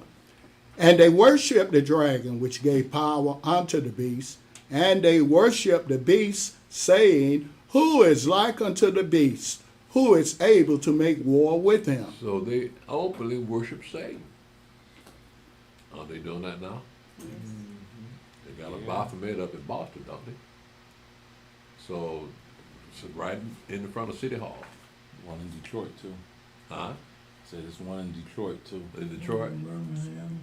They openly worship Satan in America. Yep. They don't hide it no more. I mean, the Constitution protects them. He said he got one in Alabama. You got one in Alabama? That's what the elder said. You got one. What part of Alabama? Birmingham? On the south side. Oh. Well, that's all over the place. What happened to my white people? It ain't just white people, black people worship Satan too. Black people in the same worship? Been in Satan worship. When I was young, in and out of jail or prison, some of the game, remember some people in the streets, they worshiping Satan. I don't know if they were doing it right, but that's what they were doing. Those you know, They're doing it right. you know, they're doing it right. those cars, it was down there by the old Omni. It was a little club down there. That's where the blacks met. They had their section. They do it. I don't, like I said, I don't know how to. I know the white people are more into violent rituals, and I think the black goth, they were more into just expression and indifference. I don't think none of them ever committed any grotesque acts. They were just indifferent. But them white goths, they were stacking bodies. So, you know, the goth is a form of Satan worship, because it's a part of the occult. Well, I imagine that's nothing new. Right. I imagine they've been doing this for years. We're just not finding out about it. And also, when I first started working out in Buckhead, I was riding down on the bus. Mm-hmm. Now, you know, when you're on the bus and you just bored, you're looking out the window, right? Mm-hmm. I know I saw a Church of the Dead right on Peachtree. Church of the Dead. A big building. Mm-hmm. Church You of the see it? Dead. Yeah, I seen that. I'm glad you bagging me up, Steve, because That's right. you know, yeah. On Because when I Peachtree started Street. driving, I didn't see it anymore. But when I was on the bus, because I didn't have to go down Peachtree Street anymore. But when I was on the bus, I used to see it on the regular. It's big up there, Church of the Dead. Church of the Day, he right. Is it still there? I believe it is. I hadn't been down that way, Yeah, but it's I been know a minute what since I've been down there, because I left Buckhead about 2 or 3 years ago. Well, what are they about? What's their doctrine? I couldn't tell you, but probably I can Google it, can't They probably Google it. I? Yeah. Yeah. Y'all went out and Google it. There's a lot This of is my people first time hearing about a Right Church here of in the this Dead. area, that's worshiping Satan. Oh, in this area they worshiping Satan. In this area too, that's worshiping Satan. Oh, really? Our people. They in everything. I mean, I can't see it being done openly, but if they in They not. somebody's house. They not hiding that what they believe in. You know what I mean? Right. You know, their clothing, their cars, everything. You know what I mean? It's some of them tattoos, their clothing, their cars. Some got the little pentagram, little symbols. It's open. There's not a lot, but it's our people right here in this area. Young folk. Young folks, and some of them probably was older. The older was more discreet, you know, because of the Christians. But yeah, but it's been going on for a long time. Now I heard about witchcraft among black people. Yep. The witchcraft has been getting stronger and stronger among black women. A lot of them turning to witchcraft. Black men too. Voodoo, Black men all that. too. I mean, Santeria, E5, it's all voodoo. I mean, Wasn't they putting that in the schools, elementary schools at one time? One of those. a lot of kids are into it because their parents into it. Yeah. Because of the rappers, you know what I mean, rapping about it. You know, it's a big thing. I don't know why, but they started rapping about it, so it's just the more got kids too. Like Really? the Wu-Tang Clan. Like the whole community, my whole community at one time was like almost E5. With the chapel, like all of them just, it's crazy. You got dogs and frogs sitting there watching it. Where's this at? On top of Birmingham, Birmingham. mm-hmm. Birmingham? You would right think in that, front of the church. They got a Baphomet in Birmingham? you wouldn't think that'd be in Birmingham, Alabama. It's Maybe it's Southside. Birmingham, England or something. Birmingham, Alabama. The ham. The ham. The ham. The ham. I've been there. Uh-oh. Well, in Alabama, they must have moved from California to Alabama or something. I don't know. Yeah. Here you go. I got But a lot of it got to do with the hypocrisy of the Christian church. People think that's supposed to be right, but you see the hypocrisy, you see they don't know what the hell they talking about when you read it. So a lot of people just like, I ain't gonna have nothing to do with that. We'll go over here and do this and do that. You know what I mean? So they're living for the now. Yeah. They're not living for the future. That's what the Quran say too. You want to learn magic so you can have your money in front of now instead of for the next life. So that's what they do. I told somebody that, I'm like, oh. They start thinking, you know what I mean? Yeah. 'Cause we came from the So Quran with what it is, these people don't really know what they're getting into. Right. It's just like a lot of the Asian tattoos. I was talking to one Asian guy, and a lot of them don't do the tattoos now. Mm-hmm. But I asked him about this tattoo on another. I was like, "What do that say?" He said, "That fool don't even know." He said, "That fool don't really know. That don't say nothing." He said, "Just a design." He said, "Don't say nothing." There's no Asian language that got that. So they're not really words then. Right. They're just symbols of. What kind of thing? It's like you think you're reading a Asian language, right? You're looking at an Asian language. But he says it's not even a word in no Asian language. That's what he told me. He said a lot of that stuff these black folks and white folks put on them don't have nothing to do with the Asianic language. Well, when it comes to tattoos, I'm glad I'm too dark to get one. Hell, I've seen It'll people still show darker than up. you. They have No, see, tattoos. Right. if they tattoo me, at nighttime the tattoo disappears. So what's the point? What you got a light on? Yeah, but you ain't gonna see it in the dark, in the wilderness. You ain't gonna have no electric lights out there. Light switch. So y'all gotta consider these things. All the conveniences that you have now, you're not gonna have them in the wilderness. You have a lamp. Oh, you gonna bring a gas and lamp out there? No. You'll have a fuel source. So where you gonna plug the plug in at? No. You'll have a fuel source to have a lamp. You think we have generators out there? No. Where you gonna plug in? You still gotta plug You it gotta in plug somewhere. generators, that gas power, propane power. Where you gonna get the gas? We got one was traveling through Africa. Stacked up on propane and gas was traveling through Africa. Who gonna Yeah, care? you do have propane out there. We don't care. We ain't got nothing else to do. I'm gonna carry it. I mean, I carry it, but I'm just saying. You think? What about your clothes and the shoes and all that stuff? How you gonna get that? Also, you can't wear the same clothes 3.5 years. You're right. You're right. And what makes you think you can hold on to that stuff? That's right. You're right. Get on the cruise Somebody with gonna that take it stuff. from you? Yeah, huh? Somebody gonna try to take it You from you? already know. Smoking on them. Imagine that, Elder.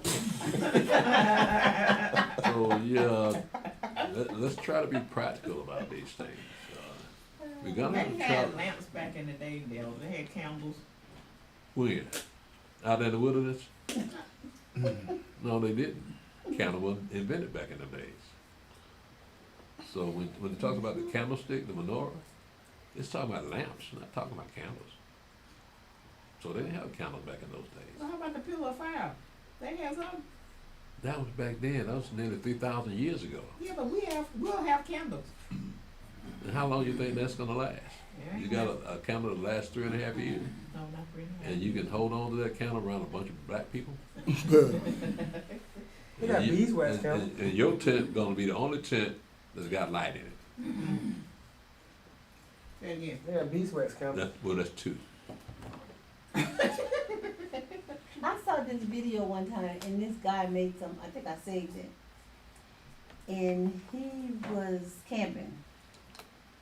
And he made this stuff that you can set a candle with. I mean, you can, it'll ignite eventually. But it was made with something, he made it up. And he kept it in foil. It was a little ball, and he kept it in foil. Well, But it was made of natural stuff. so will you find all that natural stuff out there in the wilderness? You wouldn't, like, I don't know See. what's gonna be in the, we don't know. you don't know. But we But gonna have if light. it is, all that stuff can be used. We gonna have light. Oh, really? If you know how to use it, Elder, it'll be used. Well, praise God for Have you. the knowledge to know what you're looking at. Elder Dad, you King, got the moon? we was camping one time, and Elder King was creating fire out of, Two some rock. fumes. Elder King, Did what now? he was creating fire out of some element, and, but he was, it's his ways you can make fire, but I'm thinking more than likely, we're gonna be led by the, pillar of fire, and the cloud. Well, again, we don't know at how that's night. gonna So, work I mean, out. like you said, First it's of all- gonna be impossible to be carrying a lot of that stuff. The thing about the pillar of cloud, pillar of fire was to protect the children of Israel from any Right. outside forces. Yeah, but Now, we won't have any outside forces coming after us like it was back in the day. Right. So what's the point of having a pillar of cloud, pillar of fire? Well, I recall Elder Yaakov saying one time about, we're gonna be able to look while at night by all of the, fires and the weapons, the destruction from, those weapons. And by daytime, it's gonna be like smoke. We're gonna, So do we go toward the fire or do we Yeah. go away from the fire? Do we going go toward the smoke? or do we like away it's from the like, smoke? it's gonna be like a guide for us. I mean, I don't know, but, I would say you can make fire out of sap. I forgot about that. Out of what? Sap. Sap, I Tree know, sap. tree sap, Tree sap? yeah. Y'all know how to make fire out of tree sap. I forgot about it. there's gonna be trees out in the wilderness. They got right? trees in the wilderness. I look at it like this. And all Yahweh them- bring all us them in the land. sap-producing trees. We ain't gotta worry about the wilderness. I know. Yeah, it's gonna be angels out there. Yeah, So, yeah, you won't be by yourself. a lot of things just conjecture. Well, the main thing about that wilderness experience is that there's gonna be a lot of healing out there. Mm-hmm. And that's what we need. We need a lot of healing out there. Praise God. 'Cause we have a lot of affliction. We've been afflicted for 400 years in this bad boy. So that has affected us both mentally and physically.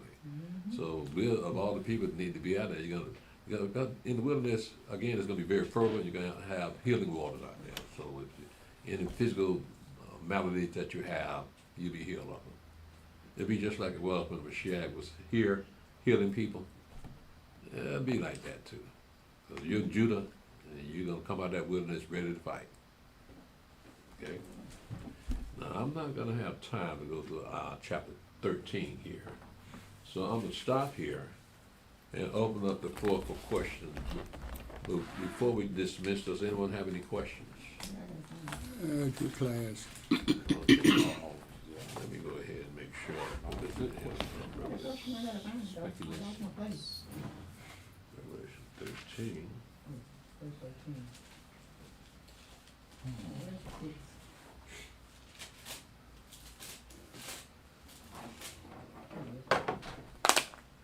All right. Yes. You said it, you mentioned 13 and 2 about Daniel. Where God and Daniel would that be the verse? Okay, let's look at the animals involved in chapter 13. Look at the animals. We have in chapter 13, verse 2, it says, "And the beast which I saw, was like unto a leopard, and its feet were as feet of a bear, and its mouth as the mouth of a lion," right? So let's go to Revelation chapter 7. Daniel chapter 7.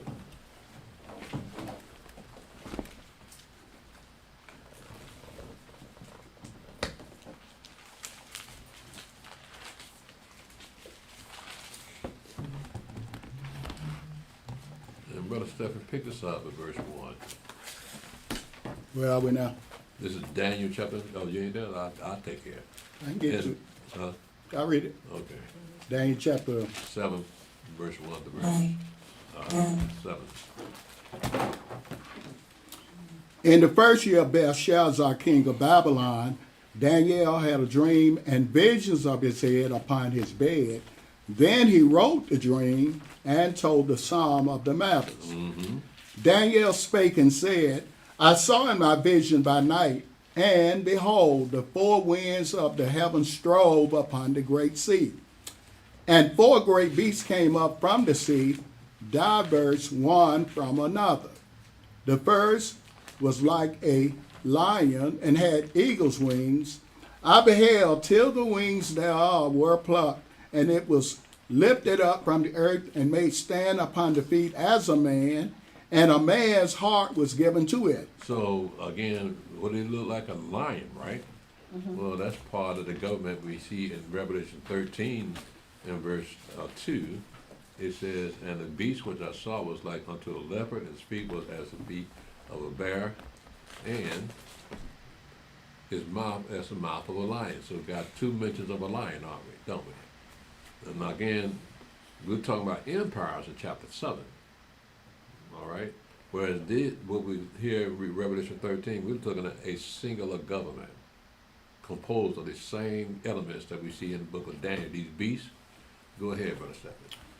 Daniel chapter 7, verse 5. And behold, another beast, a second like to a bear, and it raised up itself on one side, and it had 3 ribs in the mouth of it, between the teeth of it.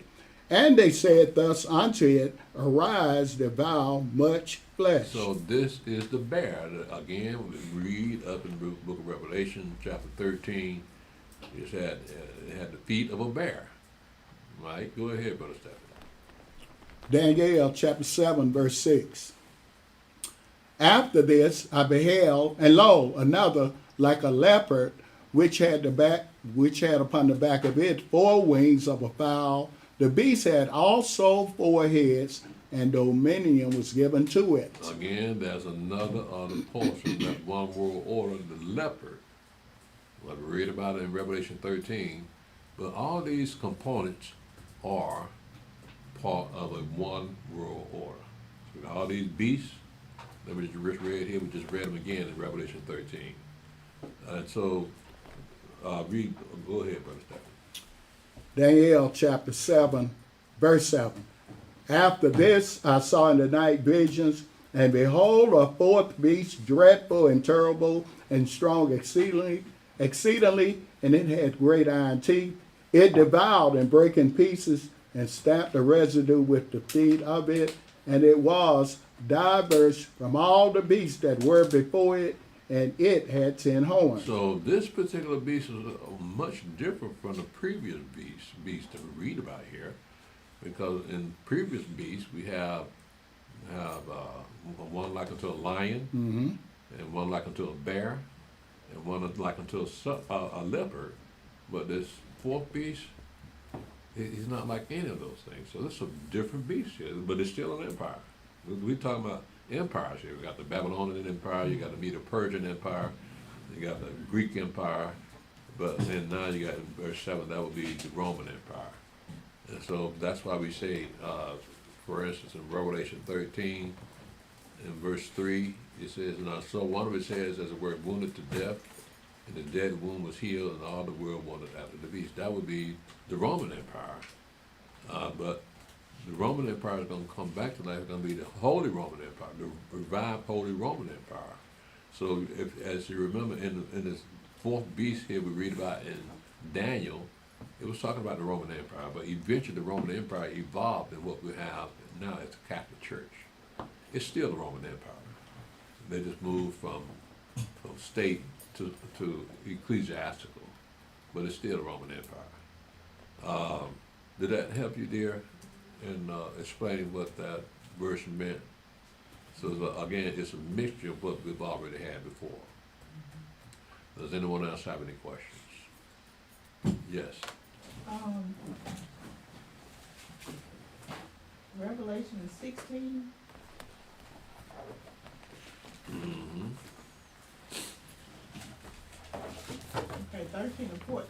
Actually, 14. 13 and 14. Is that literal or is that symbolic? In Revelation 16, verse 13 and 14, Yes, sir. it says, "And I saw 3 unclean spirits like frogs come out of the mouth of the dragon, and out of the mouth of the beast, and out of the mouth of the false prophet." So you saying, is this literal? Mm-hmm. It's spiritual. They're going to convince the nation that a man can be God also. So we got the, look at what it said, what they're going to be doing. It says, "And I saw 3 unclean spirits like frogs come out of the mouth of the dragon, and out of the mouth of the beast, and out of the mouth of the false prophet, for they are the spirits of devils, working miracles, which go forth unto the kings of the earth and of the whole world, to gather them to the battle of the great day of Elohim Almighty." So they're convince the whole world that there's a man that is God in that temple, by the great miracles that we're going to perform before him. And so that's going to convince the nations they got to fight for this man that called himself God. And so that will bring up the war of Armageddon.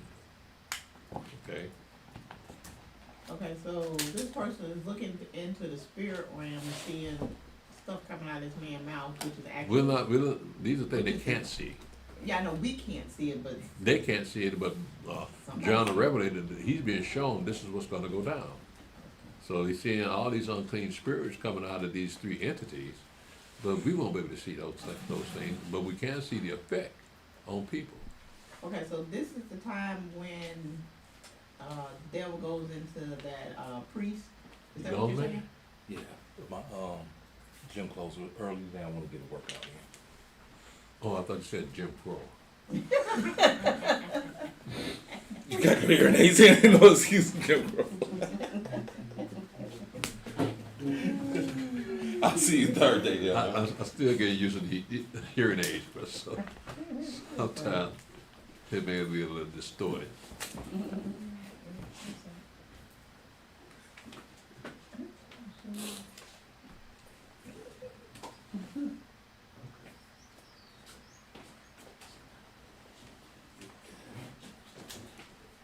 Okay. Okay, so you were saying that this is the time that the devil goes into that man and he's saying that he's God? Yeah. So that's when this happened?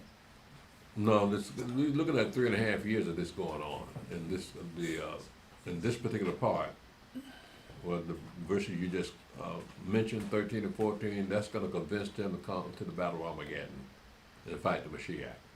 Okay. Mm-hmm. Are there any more questions? Okay, well, let's see what's happening here in chat.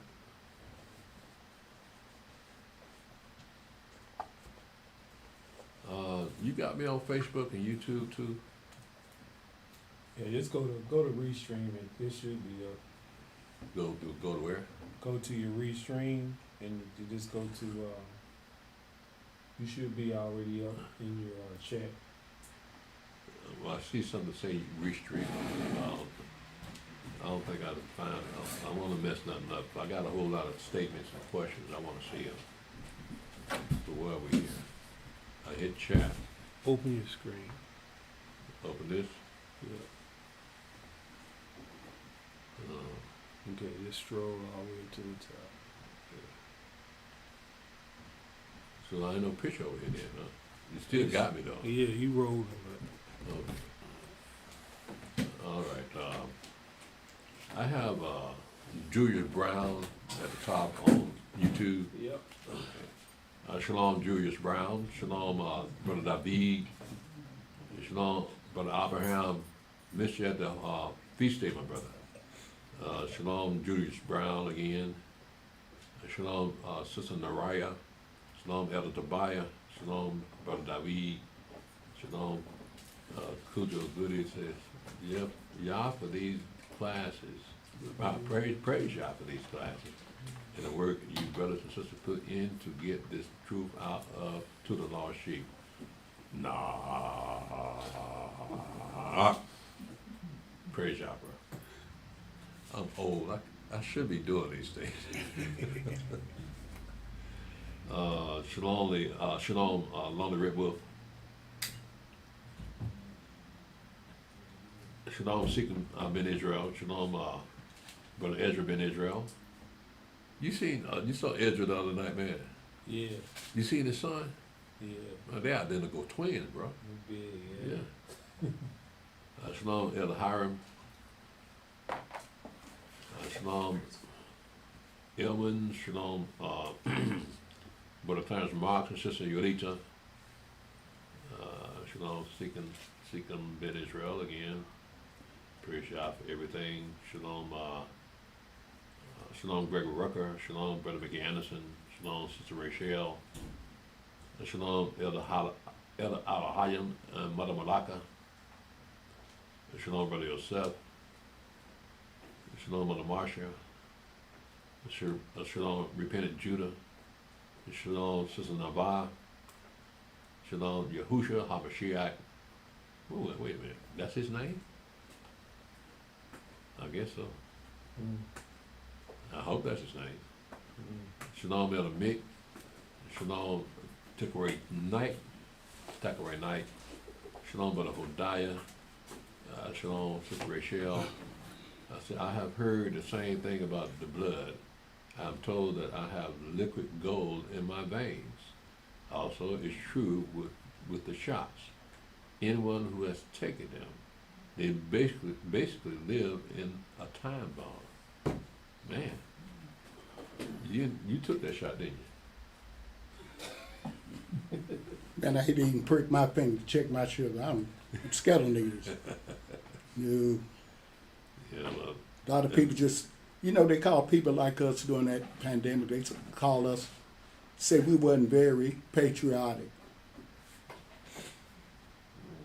for not taking a shot. Yeah. I guess that's me then. I'm not patriotic. Praise God. Shalom, some of the name, Nisha Kimbro.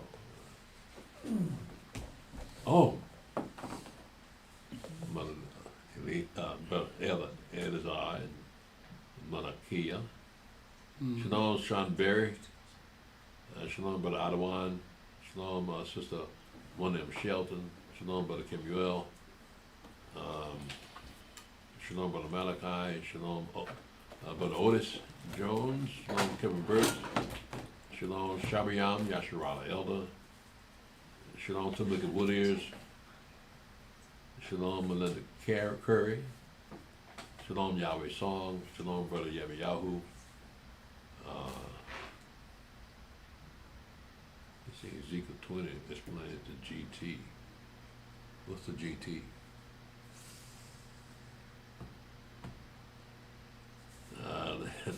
They got homework to do. Shalom, Aya. Shalom, Brother Ezra. Another amazing class. When we read about the two witnesses, two candlesticks, and the two olive branches, were they all angels or spirits? Well, all angels are spirits, but not all spirits are angels. Mhm. So these, it says, two anointed ones, that means they were angels, because you really can't, you don't see any spirits personified, except when you read up in the historical parts of our book, where Yahweh one who can make Ahab fall at Ramoth Gilead, right? And so he had the seventh spirit. Our spirit came up to him, so I make him fall with a lying spirit to his prophets. Yeah. That's what I wanted to ask you. That spirit that wanted to be a lying spirit, would that be Satan? No. Because he follows lies? Mm-mm. No. No, that wouldn't be Satan. That would just be a spirit that giving him an answer to his question.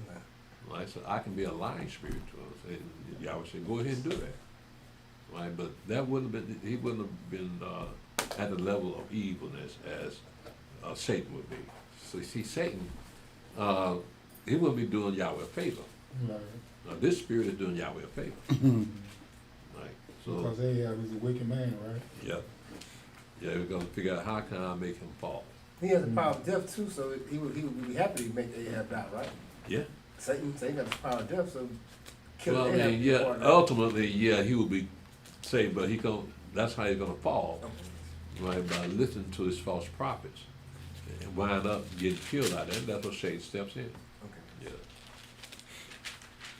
Yeah. Yeah, those will be angels, Brother Israel. Brother Yemi, when America falls, so South America, the Caribbean, etc. So Yahweh is making sure everything is old.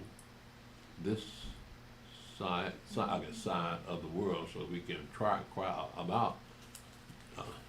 So we can't cry about coming back. LOL. All right, praise Yahweh. She Israel, daughter of Yahweh. Shalom. Shalom Ahaya. The question I have is from Sabbath class. Where is Mount Sinai today? Will this area be part of the land of the children of Israel inhabited also? Well, it says Mount Sinai. Well, it's the same as Mount Horeb, isn't it? Mm-hmm. And so Mount Sinai is it's not part of the land of Israel. We find Mount Sinai in the land of Midian, which would be Saudi Arabia today. And I think the Saudis have the Mount Horeb there fenced off. And the top of the mountains are burnt with fire, burnt with smoke. So it's not part of the land of Israel. It's more part of the Saudi Arabia. But I think you might be referring to all those tents that people notice out there. Thousands and thousands of tents out there near Mount Sinai.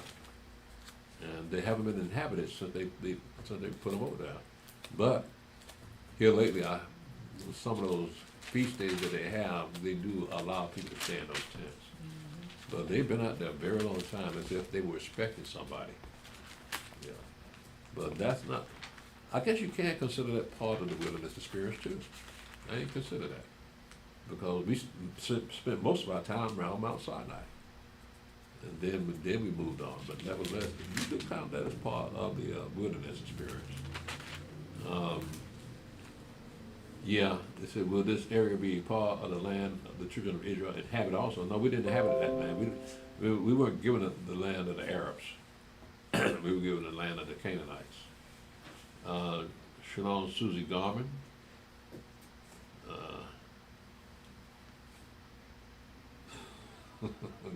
Did you fall on it? Okay.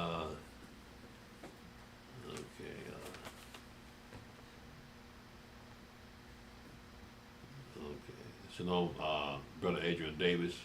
Shalom, my brother. Brother Elder Stephen says shalom to you, my brother. Shalom, Dr. Asher Scott Yisrael. Shalom, Brother Benaiah. Shalom, Brother Yaakov. Shalom, Drapak Media. Is it still time for one more question? Let's see which question. Could you explain who are the saints in Matthew 27, 50 and 3? 50 and 53. All right, let's see who these people are. What chapter? It says Matthew 27. 27 verse 50 to verse 53.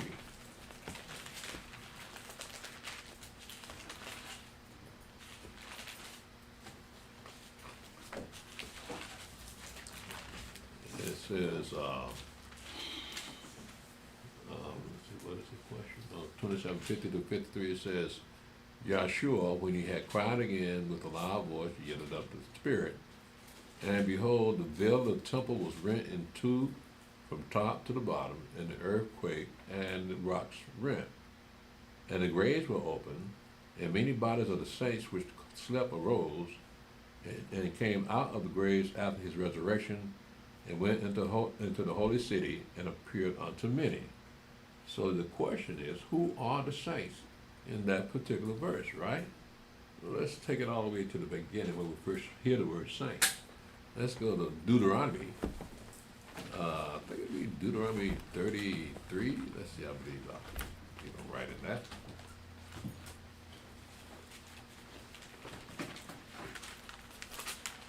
Let's see who these saints are.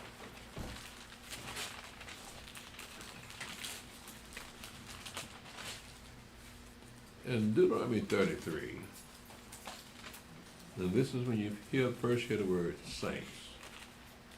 And it says, verse 1, and this is the blessing wherewith Moshe, the man of Elohim, blessed the children of Israel before his death. And he said, Yahweh came from Sinai and rose up from Seir unto them. He shined forth from Mount Paran, and he came with 10,000s of saints from his right hand. From his right hand went a fiery law for them. Yea, he loved the people. All his saints are in thy hand, and they sat down at thy feet. Everyone shall receive of thy words. Moshe commanded the law, even the inheritance of the congregation of Yaakov. So we see that the saints are applied to the children of Israel. Now, let's go to one more place. Let's go to Revelation, chapter, chapter 14. We didn't get that today. We're kind of jumping ahead, though. But we're trying to define the word saints here. All right. So who are the saints? So we know the saints are the children of Israel, right? So when you go up into Revelation 14,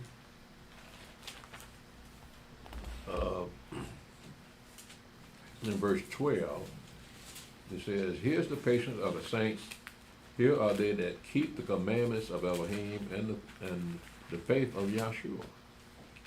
So we're talking about what makes them saints is the fact that Yahweh made covenants with them, and he gave them a law to keep.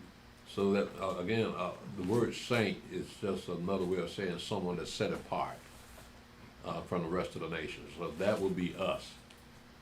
So those people that came out of those graves, they would be either the Jews or the children of Israel coming out of the graves, coming back to life when the Mashiach was raised up. So that would be our people, the children of Israel are the Jews. They would be called the saints. So I hope that help you out, Dre Pat Media. Shalom, Brother Mikael. Shalom, Hayam. And Shalom, Dre Pat. Shalom also, sorry. Okay. I don't have anything after that. Yeah, that's it. Okay, well, let me go back to where we were. Yeah. YouTube, Facebook, yes. Okay, so Matthew chapter 12, verse 4 and 5, you reference Leviticus. Matthew 12, verse 4 and 5. It says, in verse 4, it says, I picked this up at verse 3.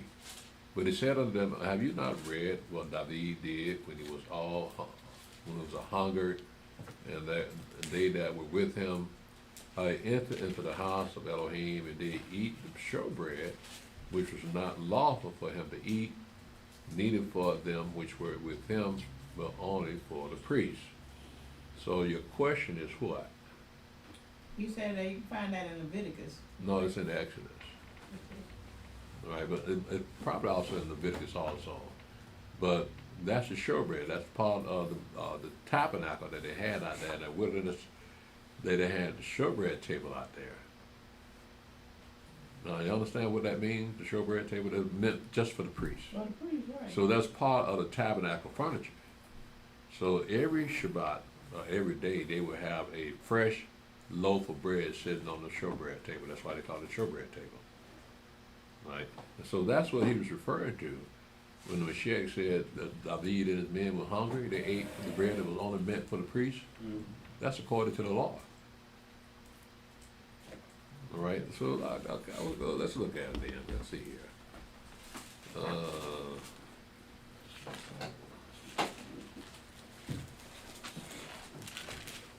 Let's see.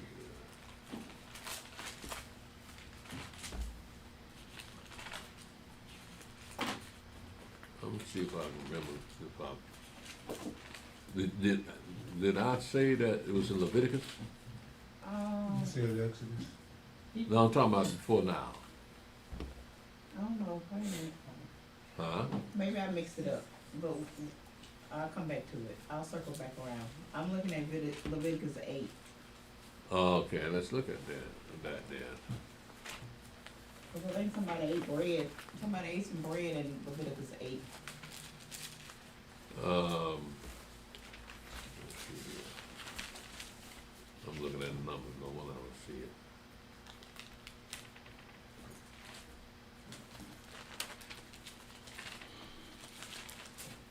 Leviticus 8 and let's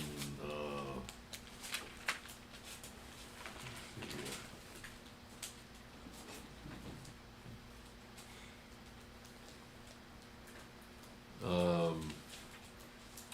What verse? Leviticus 8.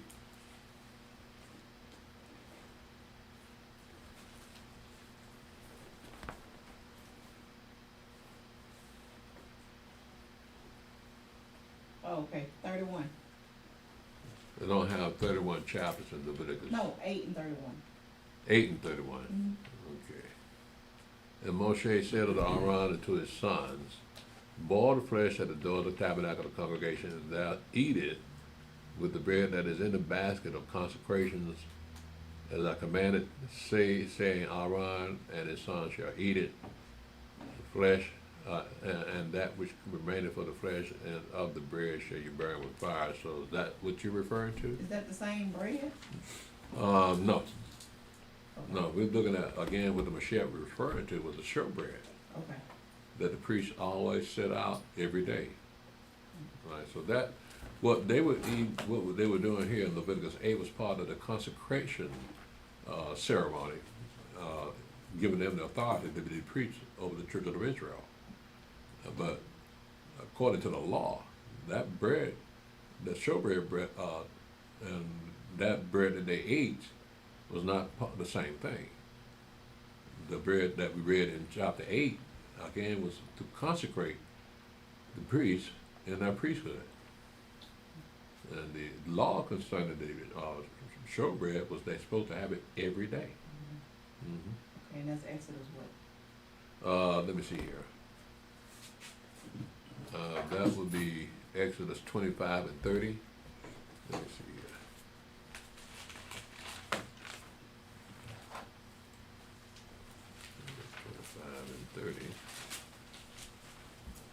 It says, when it says, thou shalt set upon the table showbread before me day and always. So again, that's in the book of Leviticus. Okay? Are there any more questions? Mm-hmm. Yes. Do we have time for a discussion? I said questions, not discussion. What is the question? You said that was Leviticus 25 and 30? No, it's Exodus. Exodus 25 and 30. Oh, Exodus. Exodus 25. What is it? So it's two references. It says born of the Spirit and then filled with the Spirit. So what's the difference between those? Where you getting this from now? Where? Yeah, was that written in here? Not in that. It's John 3 and 6. It's called born of the Spirit, and then in Acts 5:52 it says filled with the Spirit. Filled with the Spirit? Mm-hmm. Well, I imagine you said it's in John chapter 3. Okay, John 3 and 6 is born of the Spirit. Well, that's talking about two different things here. We're talking about the baptism, right? How the Spirit acts at the baptism. So when you look at John chapter 3,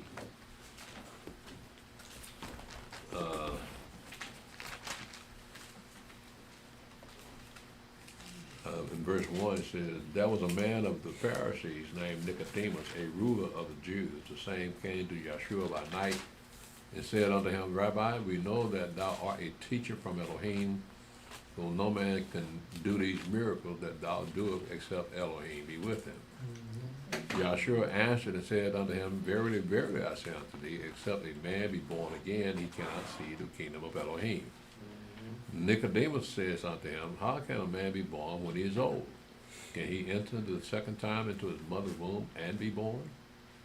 Yeshua answered, Verily, verily, I say unto you, except a man be born of water and of the Spirit, he cannot enter the kingdom of Elohim. That which is born of the flesh is flesh, and that which is born of the Spirit is spirit. Marvel not that I said unto thee, You must be born again. The wind bloweth where it listeth, and thou hearest the sound thereof, but cannot tell whence it cometh and whither it goes. So is everyone that is born of the Spirit. Mm-hmm. All right, so you're looking at this particular description of what the Spirit does is that people that are born of the Spirit would be doing spiritual things, doing spiritual works. Now, the other way of you putting that was putting out those that. No, I had another question. Okay, so. She was saying, what's the difference between being born in the Spirit and filled with the Spirit? Filled with the Spirit, Right, okay, right. okay. Okay. Like in Acts. So, Okay. wait a minute. John is talking about the baptism and, Filled with the Spirit? no, born of the Spirit. Well, we just read it. Well, we just read, right. Uh-huh. So that's part of baptism and spiritual works. Yeah. Okay. So when someone is filled with the Spirit, it's something that they do spontaneously. Mm-hmm. Okay. Right? So you ain't really expecting it, but for some reason the Spirit came upon them that said things that are spiritual. Right? So that would be called someone's filled with the Spirit.